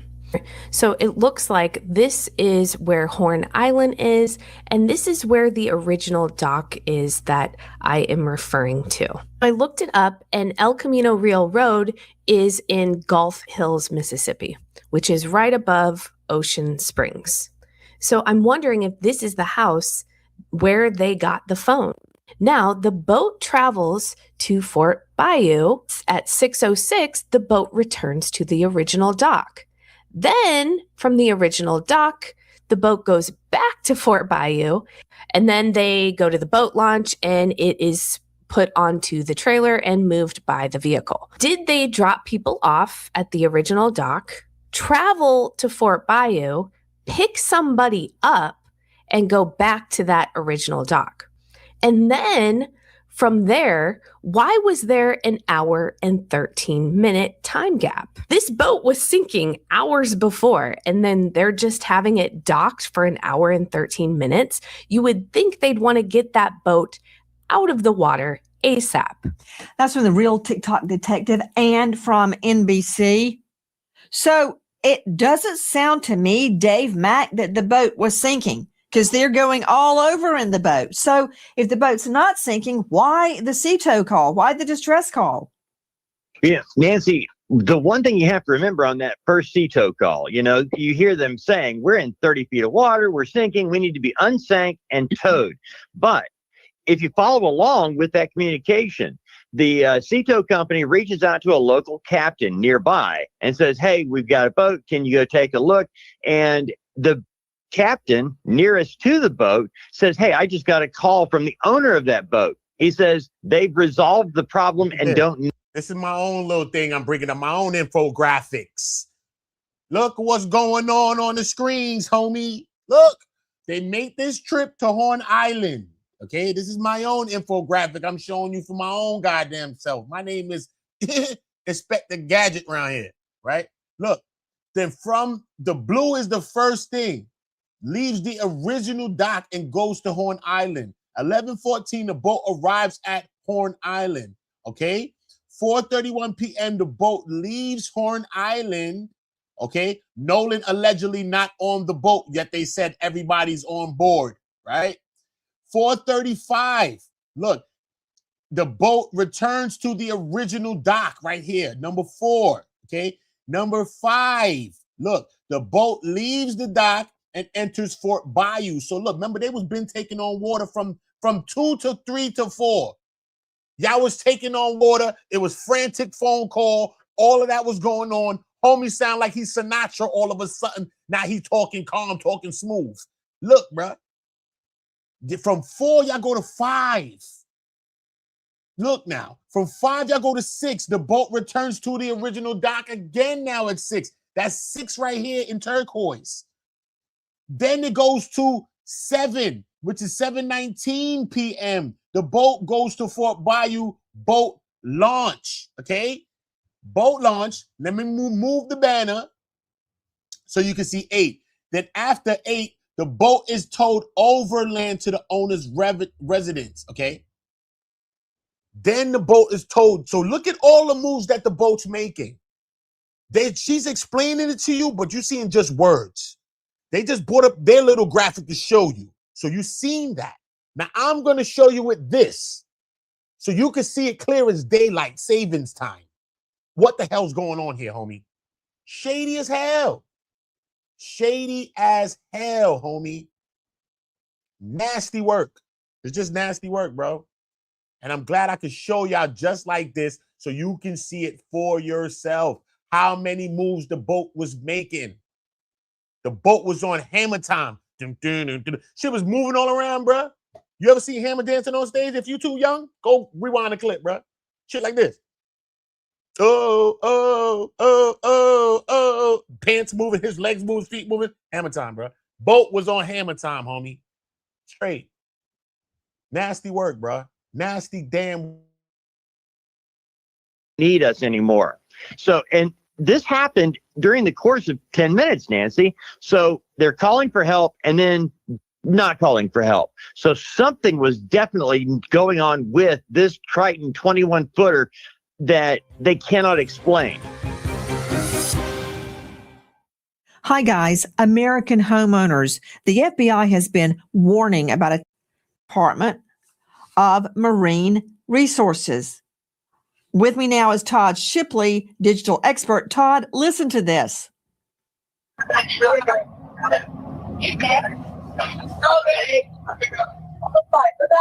The girl says, is he dead, bro? You hear that clear as day, bro.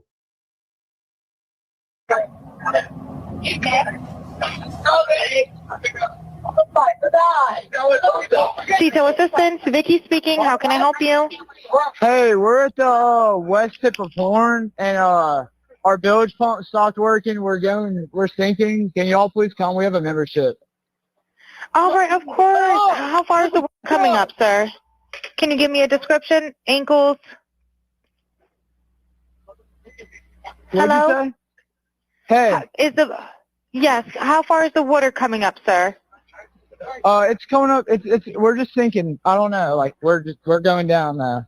Joining us tonight, Todd Shipley, digital cyber crime expert, former Detective Sergeant Reno, 25 years in law enforcement, and author of Surviving a Cyber Attack and author of Investigating Internet Crimes, Solving Crimes in Cyberspace. You can find Todd at darkintel.info.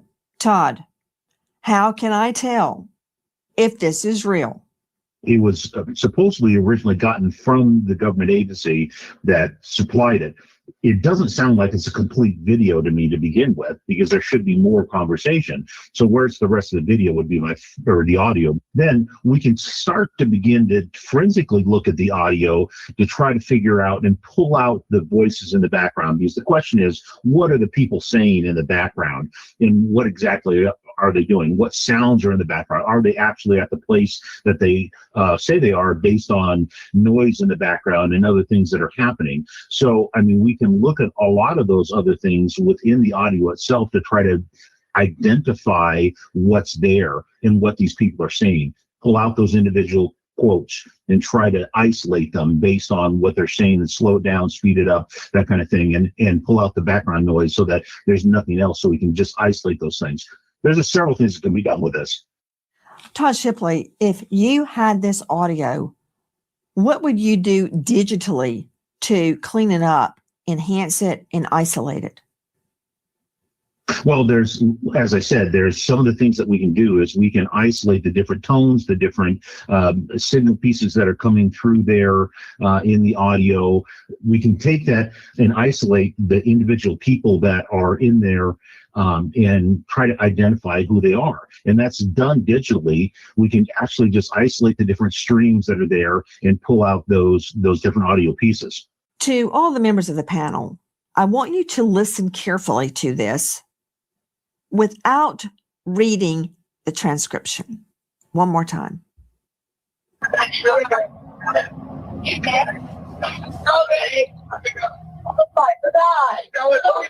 Detail assistance, Vicky speaking. How can I help you? Hey, we're at the west tip of Horn, and our bilge pump stopped working. We're sinking. Can y'all please come? We have a membership. All right, of course. How far is the work coming up, sir? Can you give me a description? Ankles? Hello? Hey. Yes. How far is the water coming up, sir? It's coming up. We're just sinking. I don't know. Like we're going down now. Todd Shipley, the words, a man saying, "Wake the F up." I can discern that without reading it on the transcript. Where you hear someone say, "OMG," I can make that out. I can make out what I think is "don't die." They're screaming. What can you make out of this? Because if this is real, this changes the course of the investigation, Todd Shipley. Well, it definitely does. And those are the things that we want to focus on. So we would look at adjusting the gain, taking out the static noise. We use tools to filter out different parts of the speech so that we can isolate that's being said and try to adjust it and make it more understandable. So there's editing techniques that we can use to try to figure out exactly what's being said, because that items in the foreground of the audio, being the two people speaking on the phone, are what we want to remove. We want to get to those other conversations in the background and try to isolate those by reducing the static that's there and adjusting the gain higher so we can understand what's being said better. I don't quite get it. To Elliot Connie, psychotherapist and author, if items have been doctored, like the pictures I was describing earlier, where a young man was face down on the beach getting beaten by a group of guys, it's not Nolan. I'm not sure the incentive for pouring gas on the flame, but we have to listen to this and we have to try and discern the truth. Yeah, I think that's true. And I share your confusion. Like, people want to believe that this was an accidental drowning, to the point where anybody asking any questions is experiencing massive amounts of hate online, including Nolan's mother and family and father. And that's shady as hell, bro, because if it was up to the investigators, it would be all open, closed, and shut. Okay, it was no foul play. He drowned. That's it. Okay, now we're seeing discolorations on the back of his head. Now, still in all, even though they have an autopsy, many of people, God bless their souls, have drowned on Earth, and they can determine that have been in the water for long periods of time, longer than Nolan has. And they can determine that you drown by judging the lung and the water that's intake into the lung. But it's still inconclusive. It's still undetermined the source of how he passed away. This is shady as hell. Shady as hell. Besides a lot of these discrepancies, the boat supposed to be sinking. They're making all these moves. It's on hammer time. Too legit to quit, like my homie said in the chat. Hey, LA. Say, hey, Nicole, everybody in the chat that just hopped in. It's just shady business, bro. Then with the transcript from the Marine responders, that's what they do for a living. They react to emergencies in real time. That's what they do. They have their own transcripts. Besides the enhanced audio, separated files from the person that came out, and we had that transcript that came out with the audio that was on Don Lemon's channel that I played earlier today. Even the Marine responders believe there's some shaky business in here. They're shaky, bro. They're shaky. Listen, bro. Them kids' cell phones need to get combed through. And I don't believe that he ain't take no damn pictures in no Snapchat. I got an 18-year-old son that's about to be 19. Do you hear what I'm saying to you? This is what kids do. We do the same thing too. What do you think kids do? They more digitalized and more social media wise and friendly than us, bro. Let's think about this, bro. So if you believe a kid, any kid, boy or girl, is separating from their phone, you can't even go out to eat a damn lunch or dinner without them being stuck on their phone. You gotta be like, yo, put your phone down, yo. Let's have a little time together. Let's speak. How was your day? How were you? You gotta literally enforce it and tell them. And they mad with you, got a damn attitude if you tell them put the damn phone down. So you mean to tell me y'all got his phone whole damn time, but yet he chilling back on the beach with allegedly with a shorty, but what? He don't need his jack? He don't want to take pictures with shorty? Allegedly? And then the girl come out to say it was just an acquaintance and he ended up going on his mission. What happened, bro? What happened? Too many shady coincidences, man. And I just don't like how they were so frantic on that damn boat. But all of a sudden, when he pick up the phone, he like Jacques Cousteau or some shit. He talking calm as hell on the goddamn water. When your boat sinking, talking about pirates in the damn Caribbean. What the hell you think you is, Johnny Depp? This ain't no act, bro. This ain't no movie. You sinking, you over 31 feet of water. Why you so calm now, brother? Why you so calm? And why when we ask you how much where the water at, bro? To your ankles, bro? Stutter. I can tell you're lying, because when you're denying, I don't know. We just sinking. Send somebody out. Bruh. You don't need no investigators. Them investigators is dragging their thumbs and sitting on their ass, sitting on their goddamn legs on this one. We need a bunch of parents who know when some people damn lying. If you're a parent, you're an investigator, you're a detective of your own, bruh. And if you started a relationship last month in 2026, your ass is a detective. You don't need ChatGPT to figure out the nigga cheating on your ass. Let's keep it real. Nah. This is shit shady. This shit shady as hell, bro. And I think it's really important to ask these questions. To the point of the audio that we've been watching, there actually is a version of this that a sound engineer has done exactly what Todd was just talking about, removing the foreground noise and enhancing the background noise. And you can clearly hear them saying things like, wake the F up, Nolan. And the very one thing that you can clearly hear in all of these versions is them screaming Nolan, which, to your point, would turn this investigation in a very different direction just by knowing that Nolan was on that boat. And I think it's important that we ask these questions. I'm so glad that you are on top of this, because we need people like you with your platform that don't look like people like me advocating for truth, because people have such a motivation to protect these kids. And I don't fully understand it when the motivation should be pursuing justice and truth. Speaking of attacks on Nolan's mother, listen. The only question that we have is what happened to our son. That is the only question. We have consistently been degraded by the public. There's been questions about our parenting, our GoFundMe, this, that, and other. I've been called a racist. I am a healthcare provider, and I take my job very seriously. I love everyone.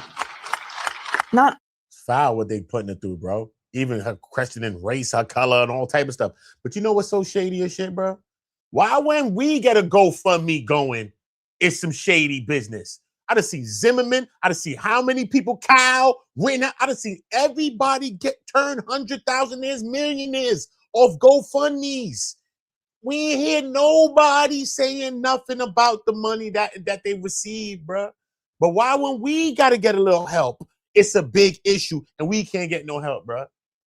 Why? It's one of the most shadiest shit I ever seen in my life, bro.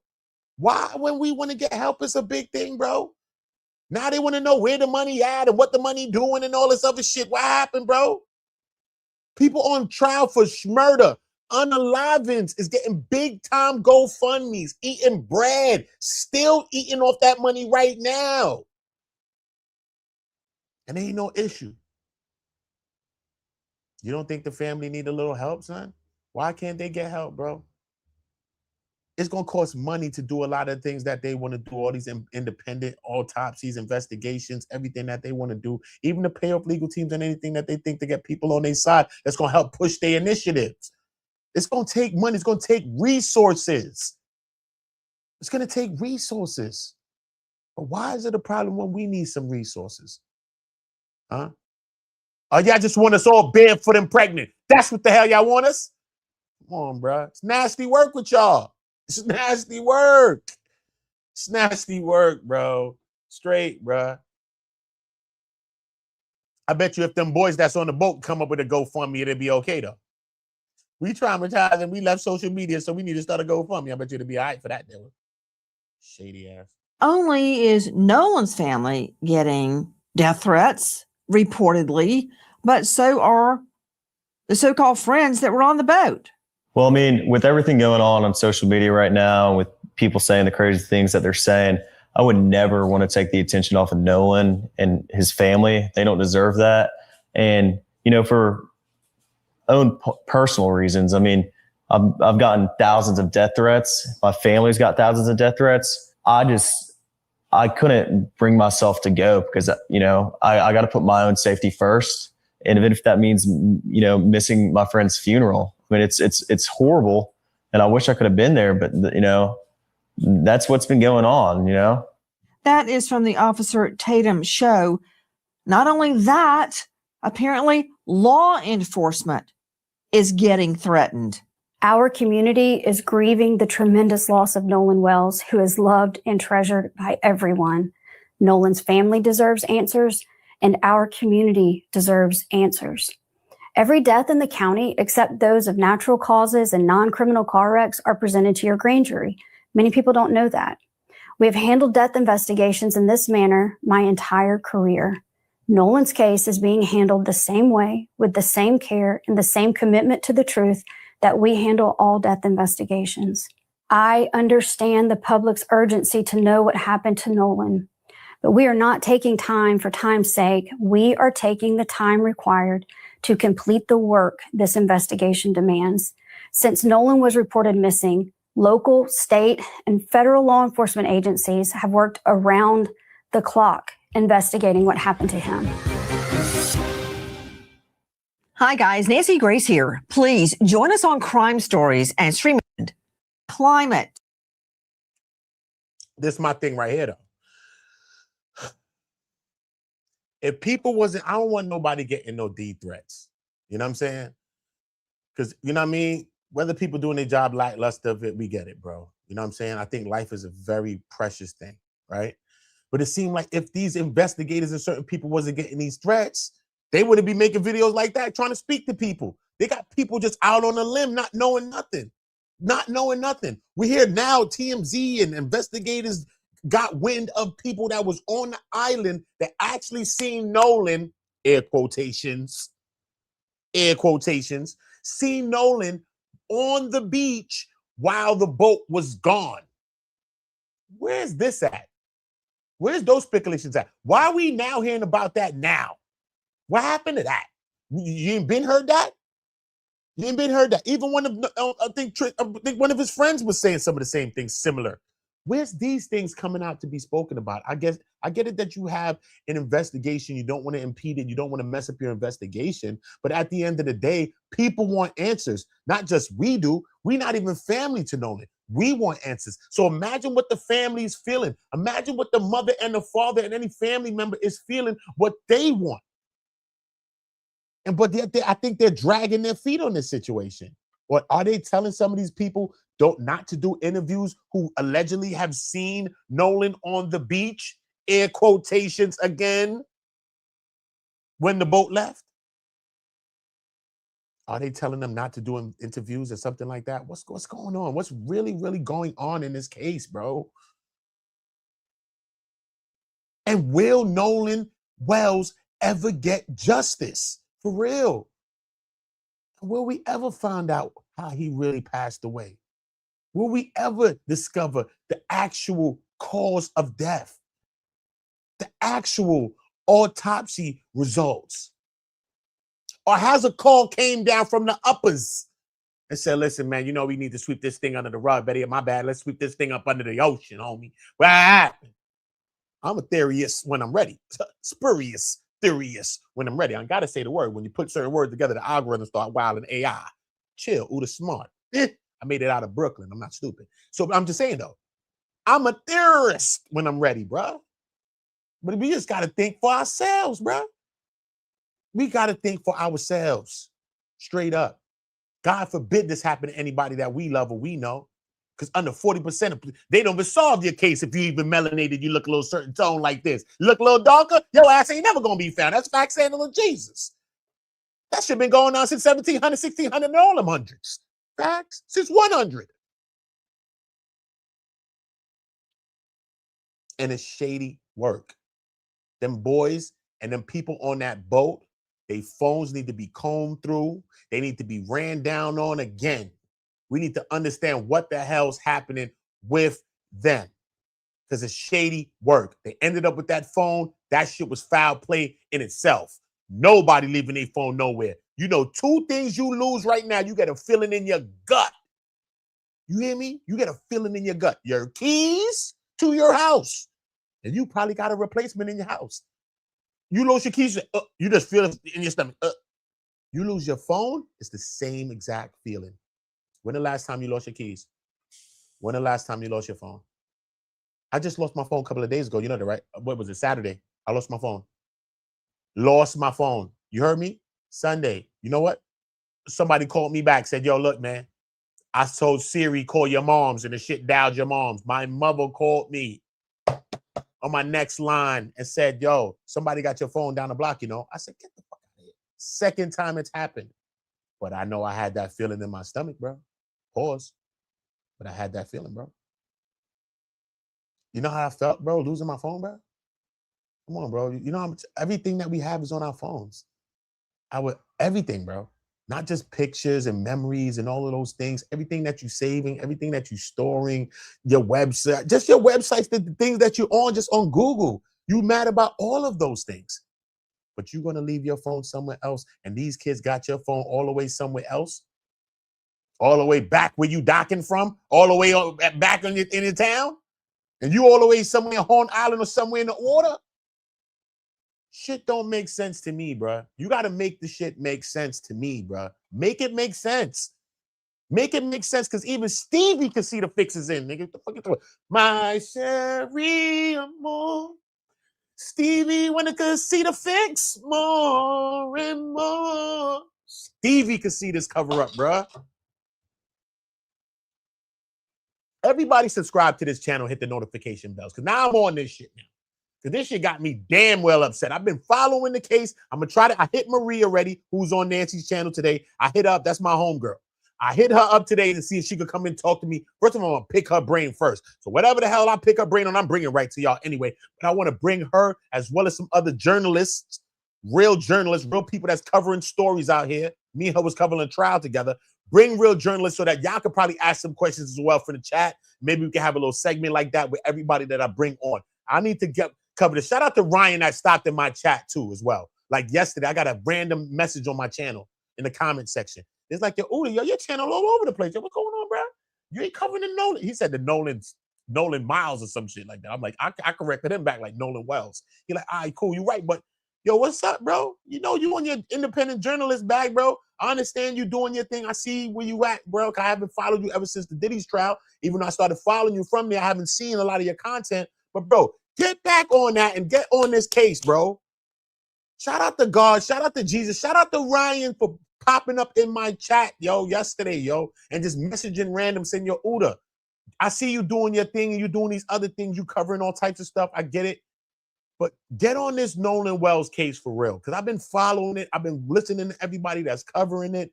You know what I mean? Engaging my own thoughts about it. But a fire has came up under me, bro, with this whole situation, bro. And with the lies and with the untruths. It's just nasty work, man. Make sure you like and make sure you subscribing. Make sure you sharing, okay? Hype this video after it ends. Hype the video. Go back in the comment section. Comment on the regular video after this live ends. Come back to this motherfucker and comment. Put an emoji. Whatever. Sirens, I don't give a fuck. Do something. 7 in my chat for God and Jesus. Do something. Let's make sure that the videos are getting into that algorithm. More people can comment. I want everybody telling me what you think about this new audio. Does it change anything for you? Does it just substantiate what you've been feeling from the beginning? What? Do you need more evidence? What? Do I have to call Stevie Wonder on the phone? My Sherry more. Maybe your ass working with them investigators more and more. Maybe your ass with them. I don't know what's going on. I don't know, homie. What's happening? But make sure we doing something to help something go out there. Because, you know, I'm not begging you down for your dollars. If y'all support the channel, Super Chat, Cash App, Uda on Go, salute to you. Salute to you. But make sure we're liking, make sure we're sharing, make sure we're hyping, make sure we're subscribing and hitting that notification bell. Make sure we're doing that, okay? Make sure you're on the right side of this case right here, okay? Make sure you're on the right side of this case, man. This is a fact of life. In which to do your job. Is it Dr. Thomas Coyne, the chief medical examiner out of Tallahassee, District 8, toxicologist, pathologist, and neuropathologist? Because everybody's taking heat. They're probably afraid to even walk to their car.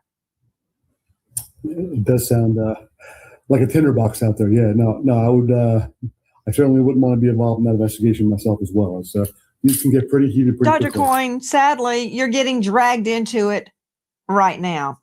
Dr. Coyne, I need to talk to you about the body. And I'm going to circle back, everybody, to the mystery Katie girl on Horn Island. Her sister spoke out on her behalf. Okay, and there's a problem with that, too. There is a discrepancy with that. But before I get to that, Dr. Thomas Coyne, thank you for being with us tonight. And yes, repeat, we're dragging you into it.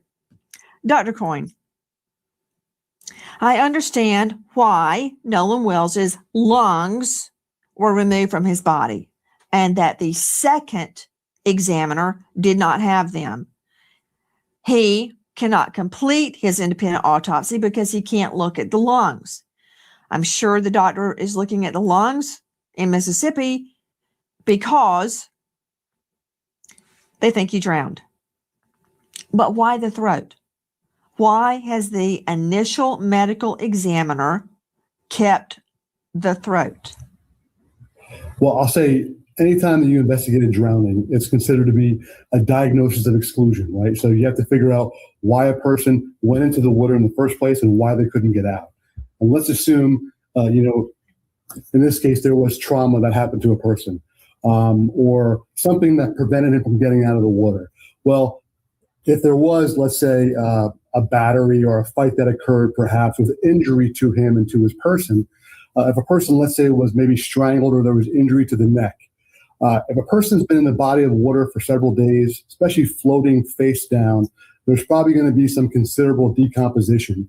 And one of the ways that we determine if there's trauma to the neck or if there's been, like, say, strangulation is if there are hemorrhage in the neck muscles surrounding the airway and if there's fractures to the cartilage and bones that are within the neck.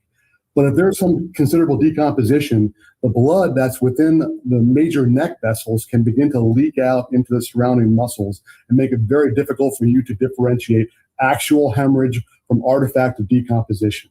So what they may be doing is preserving the neck itself to digest away all of those tissues, to really examine the bones, the highway bone, and the tracheal cartilage to get a better idea of whether or not there's any trauma or fracturing to those structures. That's the only thing I can think of that why you would want to keep those particular structures. Understand that there's no significant or no specific finding at autopsy that allows you to diagnose drowning, even the lungs.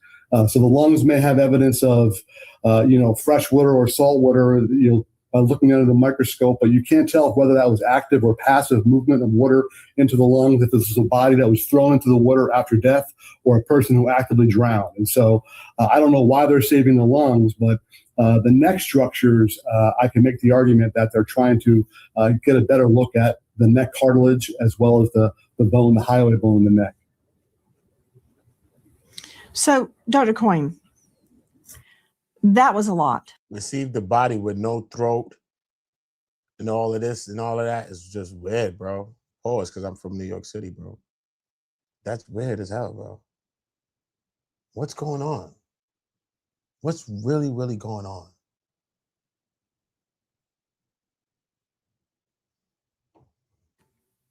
But two things jump out at me. Number one, are you telling me that the neck, Nolan Wells's neck, may have been retained by the initial medical examiner because the medical examiner cannot tell the difference in a bruise or damage in life, such as a fight, a strangulation, can't tell that from blood diffusion post-mortem during decomp?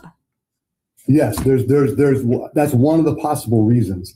Your neck muscles have a lot of what's called myoglobin, red proteins that are present within the tissue. You have the blood that's within the jugular and carotid arteries that are along those muscles in your neck. Decomposition can discolor everything red, can allow movement of blood into tissue. And so if there is some confusion about whether or not hemorrhage in tissue is due to decomposition or due to actual injury, they may do a deeper look at those structures. And so that could include microscopic sections, taking actual tissue sections from that area, looking at it under a microscope, and perhaps also removing all tissues from those structures to just look at the cartilage. That's a lot of words, Coyne. I like you, Dr. Coyne. I respect you, but just as a yes, no, if I can break it down for us, Doc. Layman terms, bruh. We ain't go to med school, bruh. What you think, we Doogie Howser? What happened? Break it down, Doc. What happened? Even form the question accurately. Are you telling me the medical examiner, the initial medical examiner, may have kept Nolan's throat because he can't tell the difference in an attack on the neck versus decomp, blood dispersion during decomp? If there was significant decomposition, that may be one of the reasons.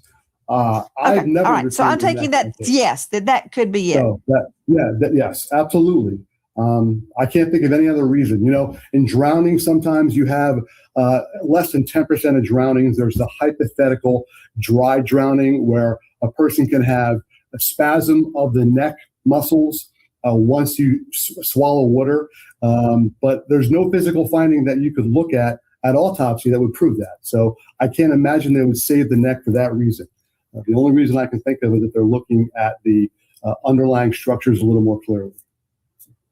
So I don't think I need my medical degree, and I don't think I have to be the chief medical examiner in District 8 there in the state of Florida to figure out the first medical examiner kept his throat for a reason.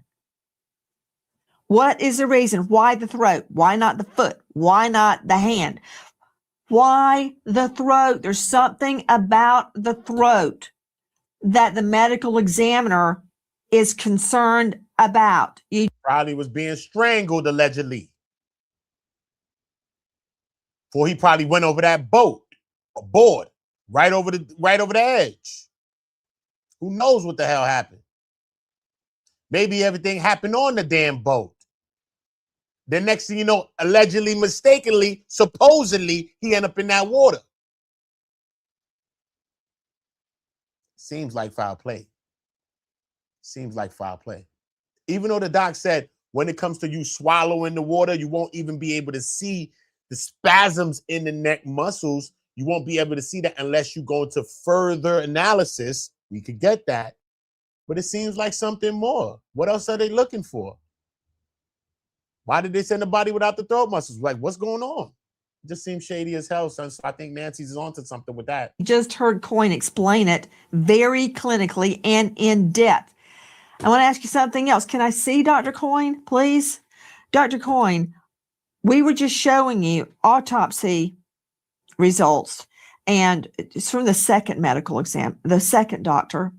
That's it. Thank you, control room. On the back of Nolan's neck is deep subcutaneous reddening of the tissue. I've had one doctor who I respect highly tell me that that was pooling of the blood post-mortem. Well, I don't buy that because it wasn't pooled anywhere else on his body, on his back. So why there? It's not pooling. I don't believe that. Then somebody else said, oh, that happened because his head was on the blot at autopsy. Well, the blot at autopsy is usually 4x13. That is 8x12. Plus, that doesn't make sense. You don't bruise post-mortem. So there would not be markings on his body from the autopsy. You can't bruise after you're dead. Your blood's not pumping. No, that's not correct. It's not bruising. It's this red discoloration. If it was actual hemorrhage or hemorrhage in the tissue, which is a bruise, then they would have called it hemorrhage in the tissue. They're calling it red discoloration. When a body, especially a decomposing body, is on its back, it has to get transported from wherever the body is recovered to the autopsy facility. It remains in the autopsy facility until the autopsy is performed. Then the head is cut open to reflect the scalp back. So first of all, if there was significant hemorrhage there, the first autopsy should have noted that. I don't know what their findings are, but understand that virtue, that process of reflecting the scalp to open the head and then sending the body off to do that second autopsy can also contribute to discoloration just from drying artifact. But when a body lays on its back, especially a body, if there's significant post-mortem interval, yeah, you can certainly have red discoloration just from leakage of both skeletal muscle proteins as well as blood from all the capillaries and blood vessels back here. And it stains the tissue, and very common to get it on the back of your head. You can also get it on your back, but mind you, they're not reflecting the back to look at those tissues in the back, but they are opening the head. And so that's probably why you only see that red discoloration reported there. I believe you're saying. I'm sure he could never hit his head, bumped his head, probably got hit in the back of his head with something over there. We don't know what's going on, bro. We need every speculations is out there, bro. So I think it was some shady actions on that boat, bro. Especially how they went from frantic to all of a sudden nigga being, I'm dreaming of a white Christmas. No pun intended. All of a sudden, when the responders answer that damn phone, he sound calm as hell, bro. When y'all was just sporadic than a motherfucker. Everybody in there bucket, yeah, it's dead. It's going crazy all of a sudden now. Oh, we need help. Yeah, I'm a member. Yeah, just send a towboat, please. Thank you. Shit sounding like an alibi, bro. Shit sounding shady. I'm trying to interpret this from a layperson's point of view, that out of his whole body, he had blood settling on the back of his head at his occipital. They're only looking at the back of his head, right? They're not opening up his back. When they do the autopsy is performed by a Y incision that's created in front, and those tissues are reflected backwards.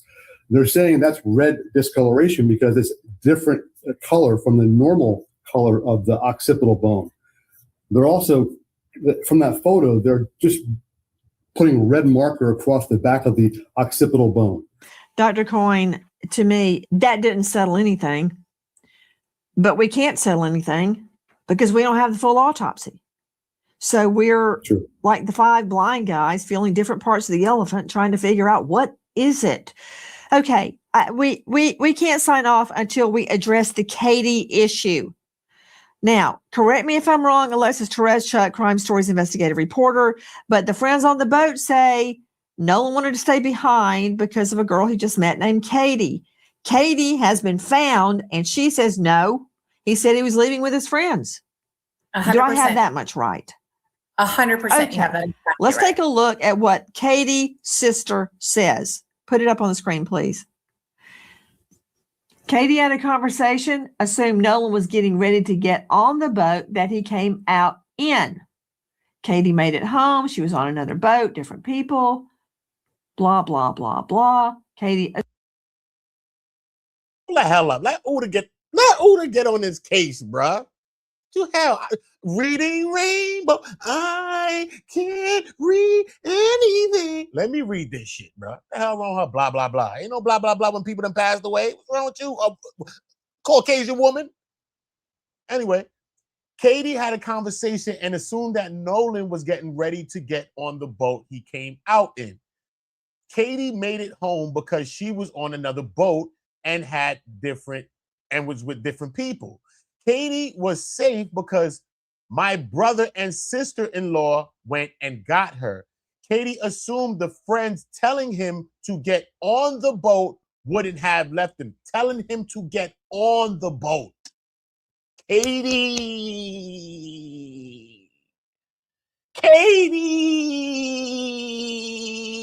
I need to shit the echo.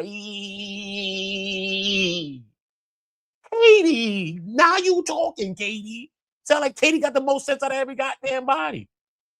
Katie said that they assumed the friends, bro, told him to get on the boat. Nah, Katie, this is nasty, Katie. This is what happened, Katie? Katie sound white, but it sound like she's doing it right. You know what I'm saying? Sound like she's doing the right thing, not just the white thing, homie. Keep it real with the shooters. Look, Katie said, assume the friends telling him to get on the boat wouldn't have left him. Me and my family have called, and are sending up prayers to bring Nolan home. Let me move this banner. Hold up. Let me move this banner, homie. We have given all the answers we can give to his mom and authorities, man. Sound like Katie keeping it real, bro. She doing the right thing. She ain't just doing the white thing. Most likely Katie white. That don't mean no white people bad, bro. You gotta chill with that shit, bro. If that was the case, we wouldn't be no free people at all. Son, abolitionists was holding it down till they was white, bro. It's all good, bro. Ain't no need for us to be racist because other people's racist. I've never been racist. I'm not that stupid, bro. Because that shit retarded, bro. And then if you think you ever was racist, you see a beautiful woman, you're still racist? Shut up. You're just retarded. Anyway, but KT is kicking it real, homie. Shout out to Katie for doing the Lord's work. Not only giving it to the mother, giving it to the authorities too. That's what I'm saying. Some people just, like Ben Crump said, many people are just calling the family. Call the family, give them your evidence, make them document it. But also assist this investigation. Because you want to say, oh, they got a lackluster investigation. Oh, it ain't no investigation. All these people dragging their feet on the situation. No, help the authorities too. So you know that if they don't do their job, if there's a stone that's uncovered or unturned, then you know that you've done what you had to do. And you backed yourself by giving the family whatever information that they need as well. So you got on both sides. Call that hotline number. Give the information. Contact the family. Give the information. If you was on that beach and you did see him and you saw him at all, if you saw him get on the boat or not, if you heard his friends saying, get on the boat, whatever you heard, if you heard there was an altercation happening with Tristan and give him his effing phone, whatever, if you were there, this is 4th of July, you were there. I know it takes courage. I know it's a scary thing to come out and speak about situations like this. So people just want to put the pressure on everybody. Say, yo, you stupid, you both to come out. People probably getting threats, bro. Because anybody that has a difference of opinion than the authorities is getting threats, bro. So imagine if you was there and you coming out to speak for yourself, bro. It's threats. Your family could get threats. You're thinking of your family. You're thinking of kids. You're thinking of your sister, your brother. You're thinking of your mother. You're thinking of your father. You're thinking of people that's close to you, not only yourself. So I get that. So it's going to take courage. It's going to take God and Jesus and a lot of things to cover you too, man. And I pray you do get the coverings. I pray you do. But more has to be done about this situation because this is shady business, man. Katie said she assumed that the friends telling him to get on the boat wouldn't have left him. She said, yo, they went with you, Katie. Katie said, nah, bro, the friends was telling him they was insisting that he get on the boat, bro. So she said, I wouldn't think that they would leave him. Why would they leave him? Why would they leave him?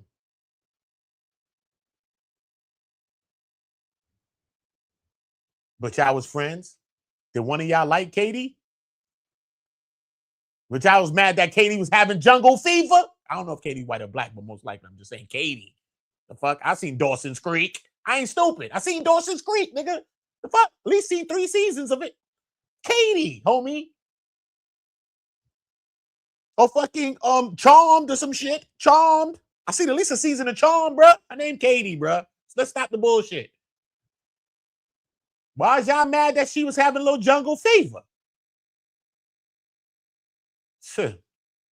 Gotta figure this shit out with these people, bro. But something needs to be done. Shout out to Gracie McCormick, man. Shout out to you, sister. Shout out to you, man. You doing the right thing, not just the white thing. Shout out to you, queen. Assumed the friends telling him to get on the boat would not have left him. Dave Mack, Crime Stories. What is Katie stating through her sister? Salute, Stan. I appreciate the super chat, man. You one of a kind, man. You the one that did it too. You know, Uda don't be begging it down. You know what I mean? I'll be like that, with the cup up. You know what I'm saying? But shout out to you for holding down the channel. Salute to you. I most definitely appreciate you. And if I could bring some kind of entertainment to us in this tragic situation, I try to do this all the time, man. But this takes away nothing from the seriousness of the situation. This is entertainment. Don't get it twisted. If you cannot laugh, if you cannot smile, then you die. This is Earth. This is Earth, homie. Learn where you at. Were you on Mars? The fuck? No. We need to be able to fucking put a smile on. Even his own family, his mother, his father need to figure that out. Even though this is the most trying time of their life. If you cannot figure this out, you will break down. Life has a way of breaking you down. If you don't believe in God and Jesus, believe in anything that you believe in and hold fast to it, man. But if you believe in the God and the Jesus that I believe in, bro, make sure we pray and make sure we stay holding on, bro. Because life is real, man, and it will break you down. And somehow, some way, God and Jesus give us a way to smile again when we thought we would never smile again. Do you hear me? Do you hear me? All right. I'm glad you heard me loud and clear, okay? Because these people were shady as hell, homie. Let's get back to that. I ain't done with they ass, nigga. Look at the boat. Boat making more moves than fucking Hammer. Hammer don't hurt him. You ever see Hammer on thing? The pants moving one way, his feet moving. Hammer time. The feet moving somewhere all over the goddamn stage, jumping up and down, jumping off the stage, jumping back on the shit. Look, the shit doing Hammer. Look, 1 to 2 to 2. Horn Island came from 1 to 2 to 2 to 3 to 4. Docked again. 4 to 5. Came over here on the boat launch. Docked again. Back at 6. Then it went to 7. Moving. Shit, Craig David. Monday took it to the day on Tuesday. Shit, Craig David the boat. Shit on 7 movements. Then from 7 is dragged across land, homie, to 8. That's how many moves that boat made, bruh. But yet he talking about they sinking right now and they need help right now, bruh. That shit seem right to you, bro? Some people said the boat was taking on water before they even sailed off. But that boat making all them, you ever seen Fresh, the movie Fresh? That shit making funky fresh dope moves. You never seen the movie Fresh? That shit making all the busting all the dope moves, bruh. Hammer, boat like Hammer time. Shit making moves, all that jumping, doing spins. Shit jumping, spinning the dock, spinning. Get the fuck out of here. Don't play us, bro. The boat had on parachute pants on me. Don't do this with me. Don't do this. Don't be Judas and don't do this with the shooters. She is saying that Nolan did not stay with her on Horn Island, that she thought he was going back with the same people he came with. And by the way, got to add this, Nancy. Katie McCormick has been working with investigators, has been fully cooperative with them, the Wells family, and she says flat out that he did not stay with her. He went back. Hi, guys. Nancy Grace here. If you are a homeowner, you probably thought through her sister. She is saying that. Sure. Was this Katie or is this Gracie? Who this? Who this, homie? On Jesus sandals, who's this? Whoever was one of them, whether it's Gracie or Katie, you know what I mean? They did the right thing and they ain't did the white thing, homie. Facts. Facts. You know what I mean? Looking like a little Cinderella or something. I ain't mad with him. But could them one of them boys on the boat mad that she had a little jungle fever? She had jungle fever. We don't know what's the reason because they blaming it all on Katie. But Katie said, hold on, wait a minute. Y'all was telling him to get on the goddamn boat. So why y'all throwing it on me now? Oh, really? That's what you're going to do on some Jim Carrey shit in the match. Oh, really? Pet detective shit.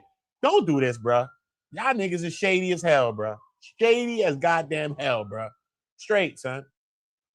Look at Katie, bruh. Katie came out to do the right damn thing.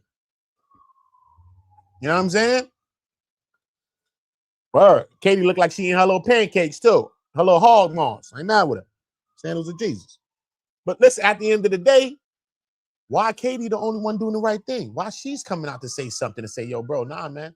We just had a little acquaintance and all that, but he was leaving. She ended up going home on another boat. That was ushering him to get on the boat with y'all, bro. What happened? What happened? This shit shady as hell, bro. And we just got to get one more time before this thing close out. Let's get back to the audio, bro. Let's get back to the audio. I'm going to be contacted. This is my homegirl, Marie Pereira. I just hit her line. As soon as I get offline, I'm calling her shit. Marie, wake up. What happened? Uta, what happened? Because you know she Haitian. What happened? My guy. Yeah. Fuck is you talking about? Uta speak every language. At least to a woman, I do. That's a lie. But at the end of the day, hold up. Let me get to this. Let's get back to this audio, bro. One more time for this audio, bro. Tell me what y'all hearing, son. And this is the Marine responders. This is what they do. They respond to emergencies on the water. Some situations are tragic. They have to go back through transcripts and go back to see what they're hearing in an erratic situation. So this is their transcripts, not the other transcripts that is circling the internet that got the little small joint. Not that. This ain't that, homie. That ain't this. This ain't that, homie. This them real people that do this for a living, not just for Thanksgiving, homie. This is what they do.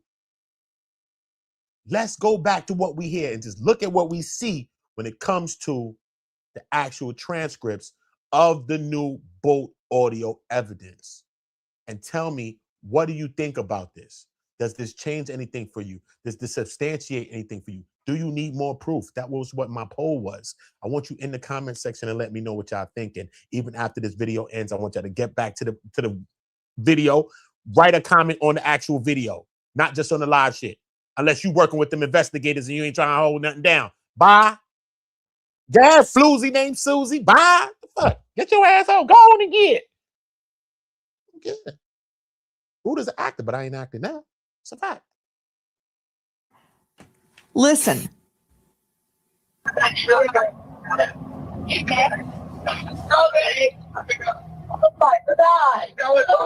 Detail assistance, Vicky speaking. How can I help you?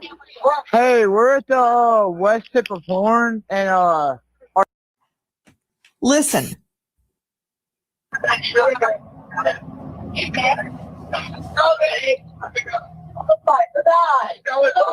Detail. Bro, sure he's dead. He's dead. At least the female one. You hear it say, is he dead? You hear that. And then you say, Nolan, don't die. Oh my God. You hear these things clear as day. And then they didn't get the beginning part where it sounded like a cover-up. I don't know. Should we cover it up? I don't know what happened with that part, because that sounded shady as hell too. But listen though, is he dead? You hear the female say it. Oh my God, Nolan, don't die. You can hear it. It got goosebumps listening to this freaking audio, man. And people over here talking about ain't no foul play. Y'all is dead wrong, yo. Y'all is dead wrong, bro. Straight up, y'all is dead wrong.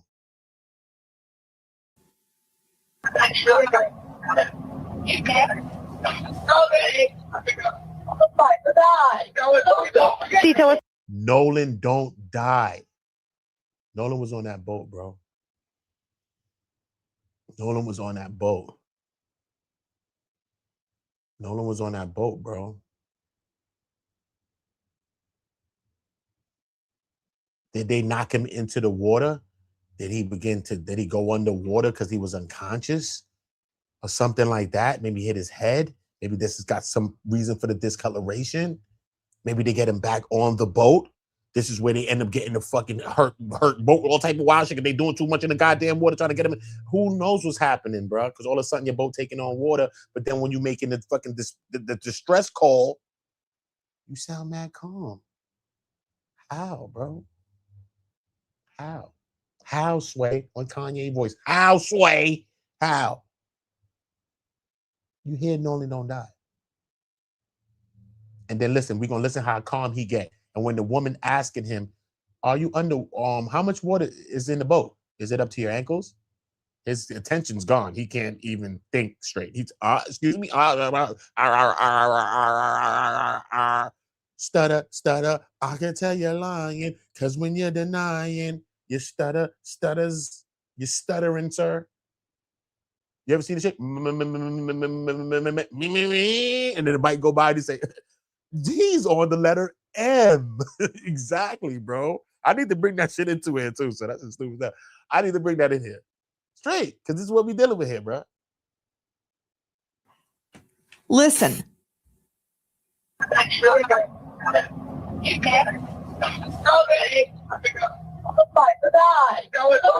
Detail assistance, Vicky speaking. How can I help you? Hey, we're at the west tip of Horn, and our bilge pump stopped working. We're sinking. Can y'all please come? We have a membership. All right, of course. How far is the work coming up, sir? Can you give me? Oh, we have a membership. He sound like he calling for room service, bro. That's why I said he went from some silent night, shit like a silent night, to all of a sudden, I'm dreaming of a white Christmas. Shit went to a white Christmas. No pun on the white, homie. Seemed like they was doing the white thing, not the right thing. Shout out to Katie and Gracie. I knew Katie and Gracie was white. I knew that, bro. I've seen Dawson's Creek at least 2 seasons, bro. Seen mad seasons. I seen Charmed, bro. I seen Charmed. Stop. Katie Holmes, Dawson's Creek. I seen Dawson's Creek, bro. Why you think I'm saying Dawson's? Katie, you dumb, you dumb. Not stupid. Not dumb. I seen Full House.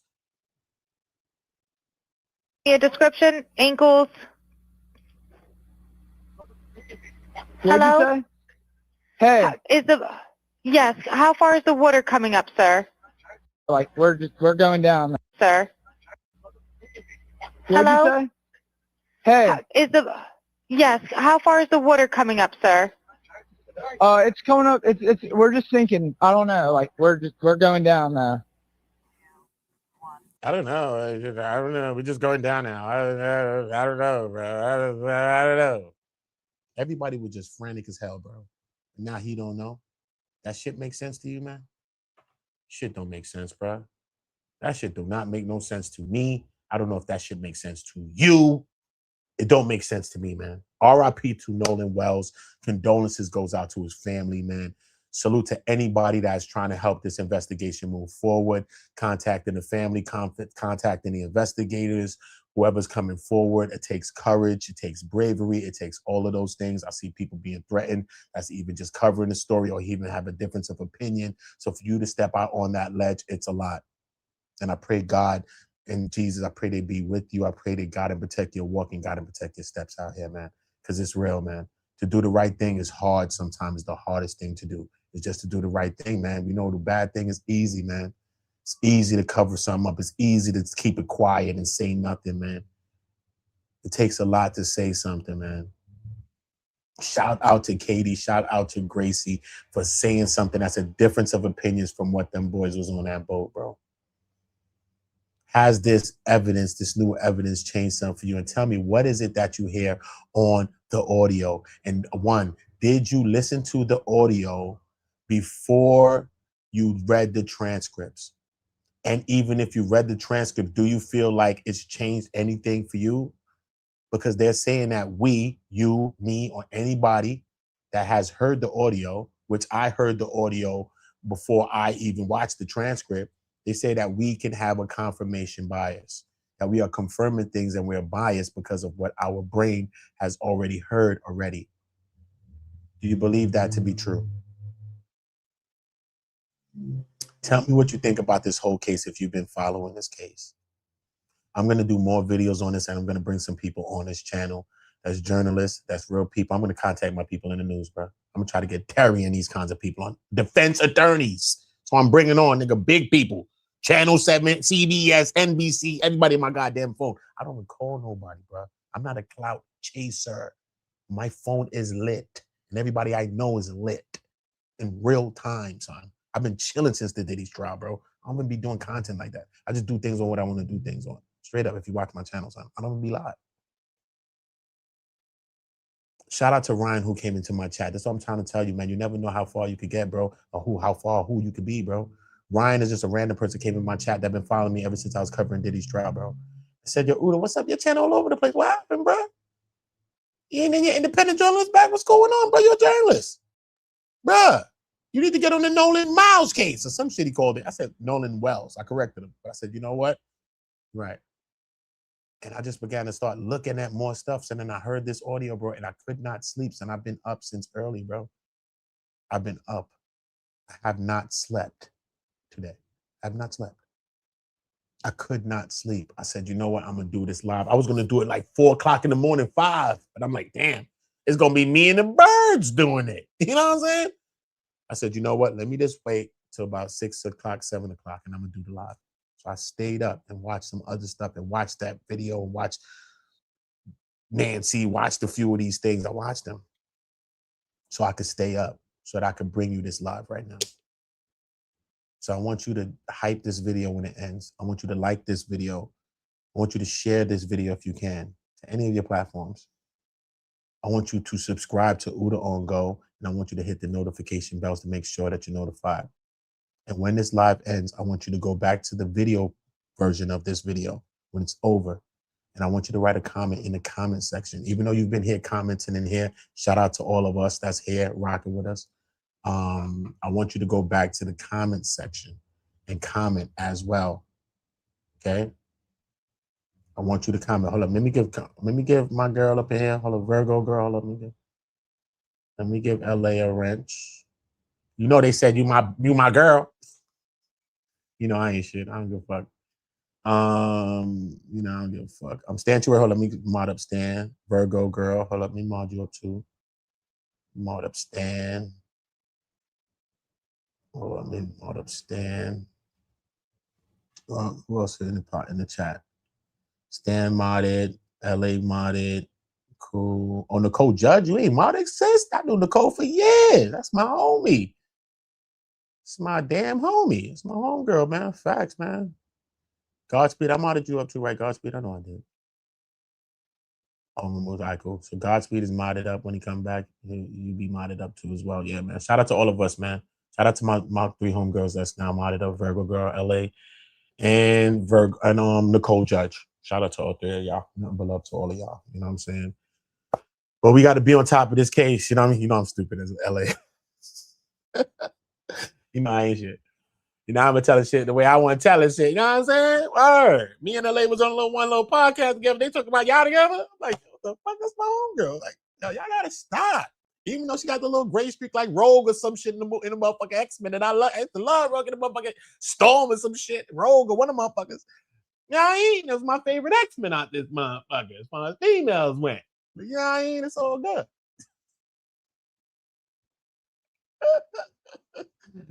Shout out to y'all though, man. Shout out to all my people that rock with us. I'm gonna do more research on this whole case and see if I can bring you a new side of this, a new direction on this situation. Once again, I reached out to Marie, and I'm gonna reach out to a few more people and see if I can get them on the channel so that we can maybe pick their brains on this thing, man, and just see what the hell's going on. You know me, I'll be trying to get in contact. I'm gonna see if I get in contact with some people down there though. That's like Carmelo. I spoke to Carmelo Anthony's new trial attorneys. I spoke to the court reporter in Carmelo Anthony's trial. She supposed to send me the damn transcripts and all that, probably for a little couple of dollars. You know what I'm saying? I try to send a little video call. If she see Uda, she probably send that thing for free. For the free ski. I don't know. But yeah, so I spoke to the court reporter. So I be doing work behind the scenes. I be hollering at people. But I'm gonna see if I can get in contact with some people that's down there where he's at. I want to speak to some people that actually been to Horn Island. I want the motherfucker to go to Horn Island for me. Let me pay you some money. Go to Horn Island, pop your ass over there. Let me see what shit look like. Let me see what the fuck they talking about. He stayed at, lying ass. Niggas be lying. Yeah, I ain't talking about he stayed. I just be lying for no damn reason. I'm tired of this shit, bro. Angel, let me reach you. Let me wrench you with my sisters. This is my sisters I'm wrenching, bro. I ain't with none of these women, y'all. So sit your ass down.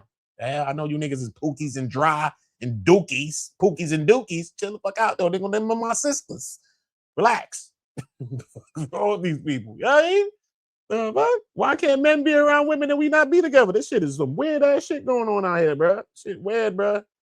Shit weird. That motherfucker got a confirmation bias. They try to confirm some shit that I ain't even biased.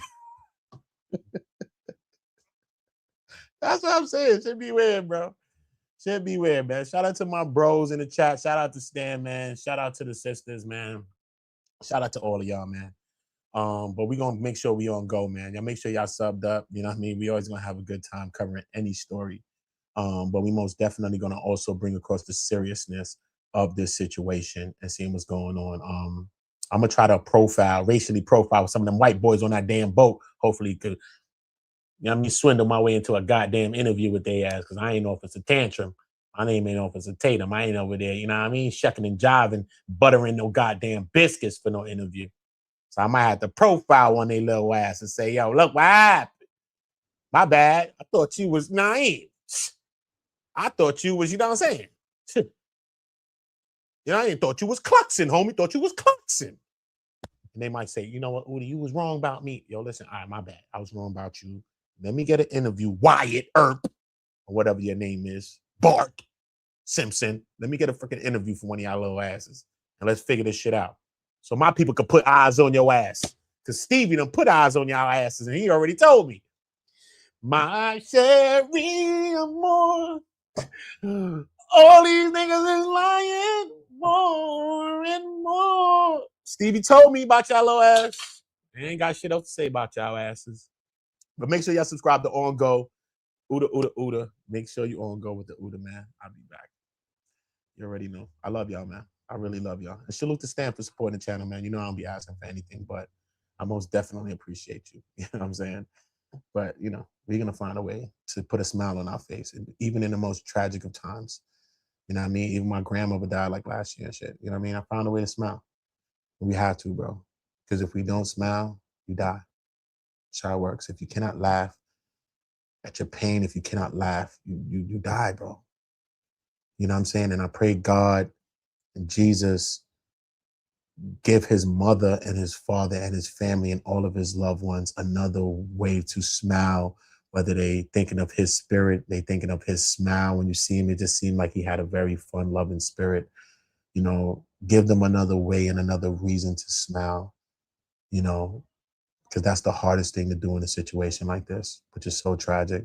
And I really, really pray that for his family and anybody that loves him and anybody that's connected to this case right now. You know what I'm saying? So you felt it from the beginning. Those kids knew what had happened. Trina Parker? Yeah, Trina. You got the Miss Parker though? Trina, I believe you, Trina. So don't, you the baddest motherfucker around here. Because I believe your ass. You ain't got to lie to me. I know you're telling the goddamn truth. TMZ is owned by Fox. That's facts. That's facts. That's facts. That's facts. I got the key. What you got your name? The fuck? You got a long ass name. I got the key. Some shit. Shout out, but you ain't never lied about that shit. You ain't never lied about that shit. Hold on, let me murder my little 1-2 people. Oh, I got the keys. Keith Moore? Okay, cool. I got you, Keith. Yeah, bro. Shit's shaky, right, Keith? Fucking hell, man. Good, man. I'm glad y'all came out the clouds and y'all wrote. So I could wrench y'all up too as well, man. You know what I'm saying? Welcome to the family. Nothing but good edition. This is On Go. And one thing about On Go, we on go together. That's our problem. We always want to do things separate. We always want to be solo artists and all that. Who does a solo artist? I write music, songwriter, every fucking thing. But it's not about that, bro. Even back in them time when we had to get up out of slavery, like, wait in the world, and it told your ass, go together. Okay? Maybe that solidifies the chance that more of you can get free. Follow the drinking gourd. Wade in that motherfucking water. Don't think that we passed that time. Right now, we got to do the same shit. Go together. Follow the fucking signs. Wade in that goddamn water. Keep these people off our goddamn sense and off our tracks. And maybe all of us could get to another level of fucking freedom. Because we ain't as free as we think we are. Okay? You will be getting knowledge on Uda On Go in shortly. I just want to grow. Once I get to speaking, shit get the leaking. Just know that. I love y'all, man. Salute to y'all. I'll be back in a minute, man. Uda On Go, man. I love y'all so much, man. It's crazy, man. Bad situation, man. All my niggas from the Uda. All my niggas turn shooters. All my ops turn racks. All my niggas turn shooters. On the internet, all my niggas turn shooters. All my ops turn racks. All my niggas from the Uda. All my niggas turn shooters. All my ops turn racks. All my niggas turn shooters. On the internet, you ain't been this way. You been stuck in a computer. Show me the proof. All my niggas turn shooters. All my niggas from the Uda. Welcome to the Uda. All my niggas from the Uda. All my niggas turn shooters. All my ops turn racks. All my niggas turn shooters. On the internet, you ain't been this way. You been stuck in a computer. Show me the proof. All my niggas turn shooters. All my niggas from the Uda. Welcome to the Uda. All of my niggas insane. They tryna catch a mistake. Young niggas putting in pain. It in the game, all for the game. Niggas ain't playing for nothing. Went in school, laying it bang. My little nigga kill my little nigga. Full-time job not to kill niggas. Jump off the porch of the field, nigga. You was in the house, I'm a field nigga. No fuck boys around real niggas. Been a drug dealer since a little nigga, huh? To get a kilo, they'll kill a nigga. Fuck how you feel, nigga. To get some kilos, I'll kill a nigga too. Throw that rock like I'm Montana. Good head, raise my antennas. G49, not San Fran. Beat the box with my bandana. Then I dip sit like I'm Santana. I'm in UK like that Montana. She bring me money, you press her. You got a jug and finesse her. I give a dick that'll change her life. You leave her change on the dresser. Shorty a wetty. That pussy ready, get ready. Don't wanna get ahead of myself, but I want the head for the Getty. She said she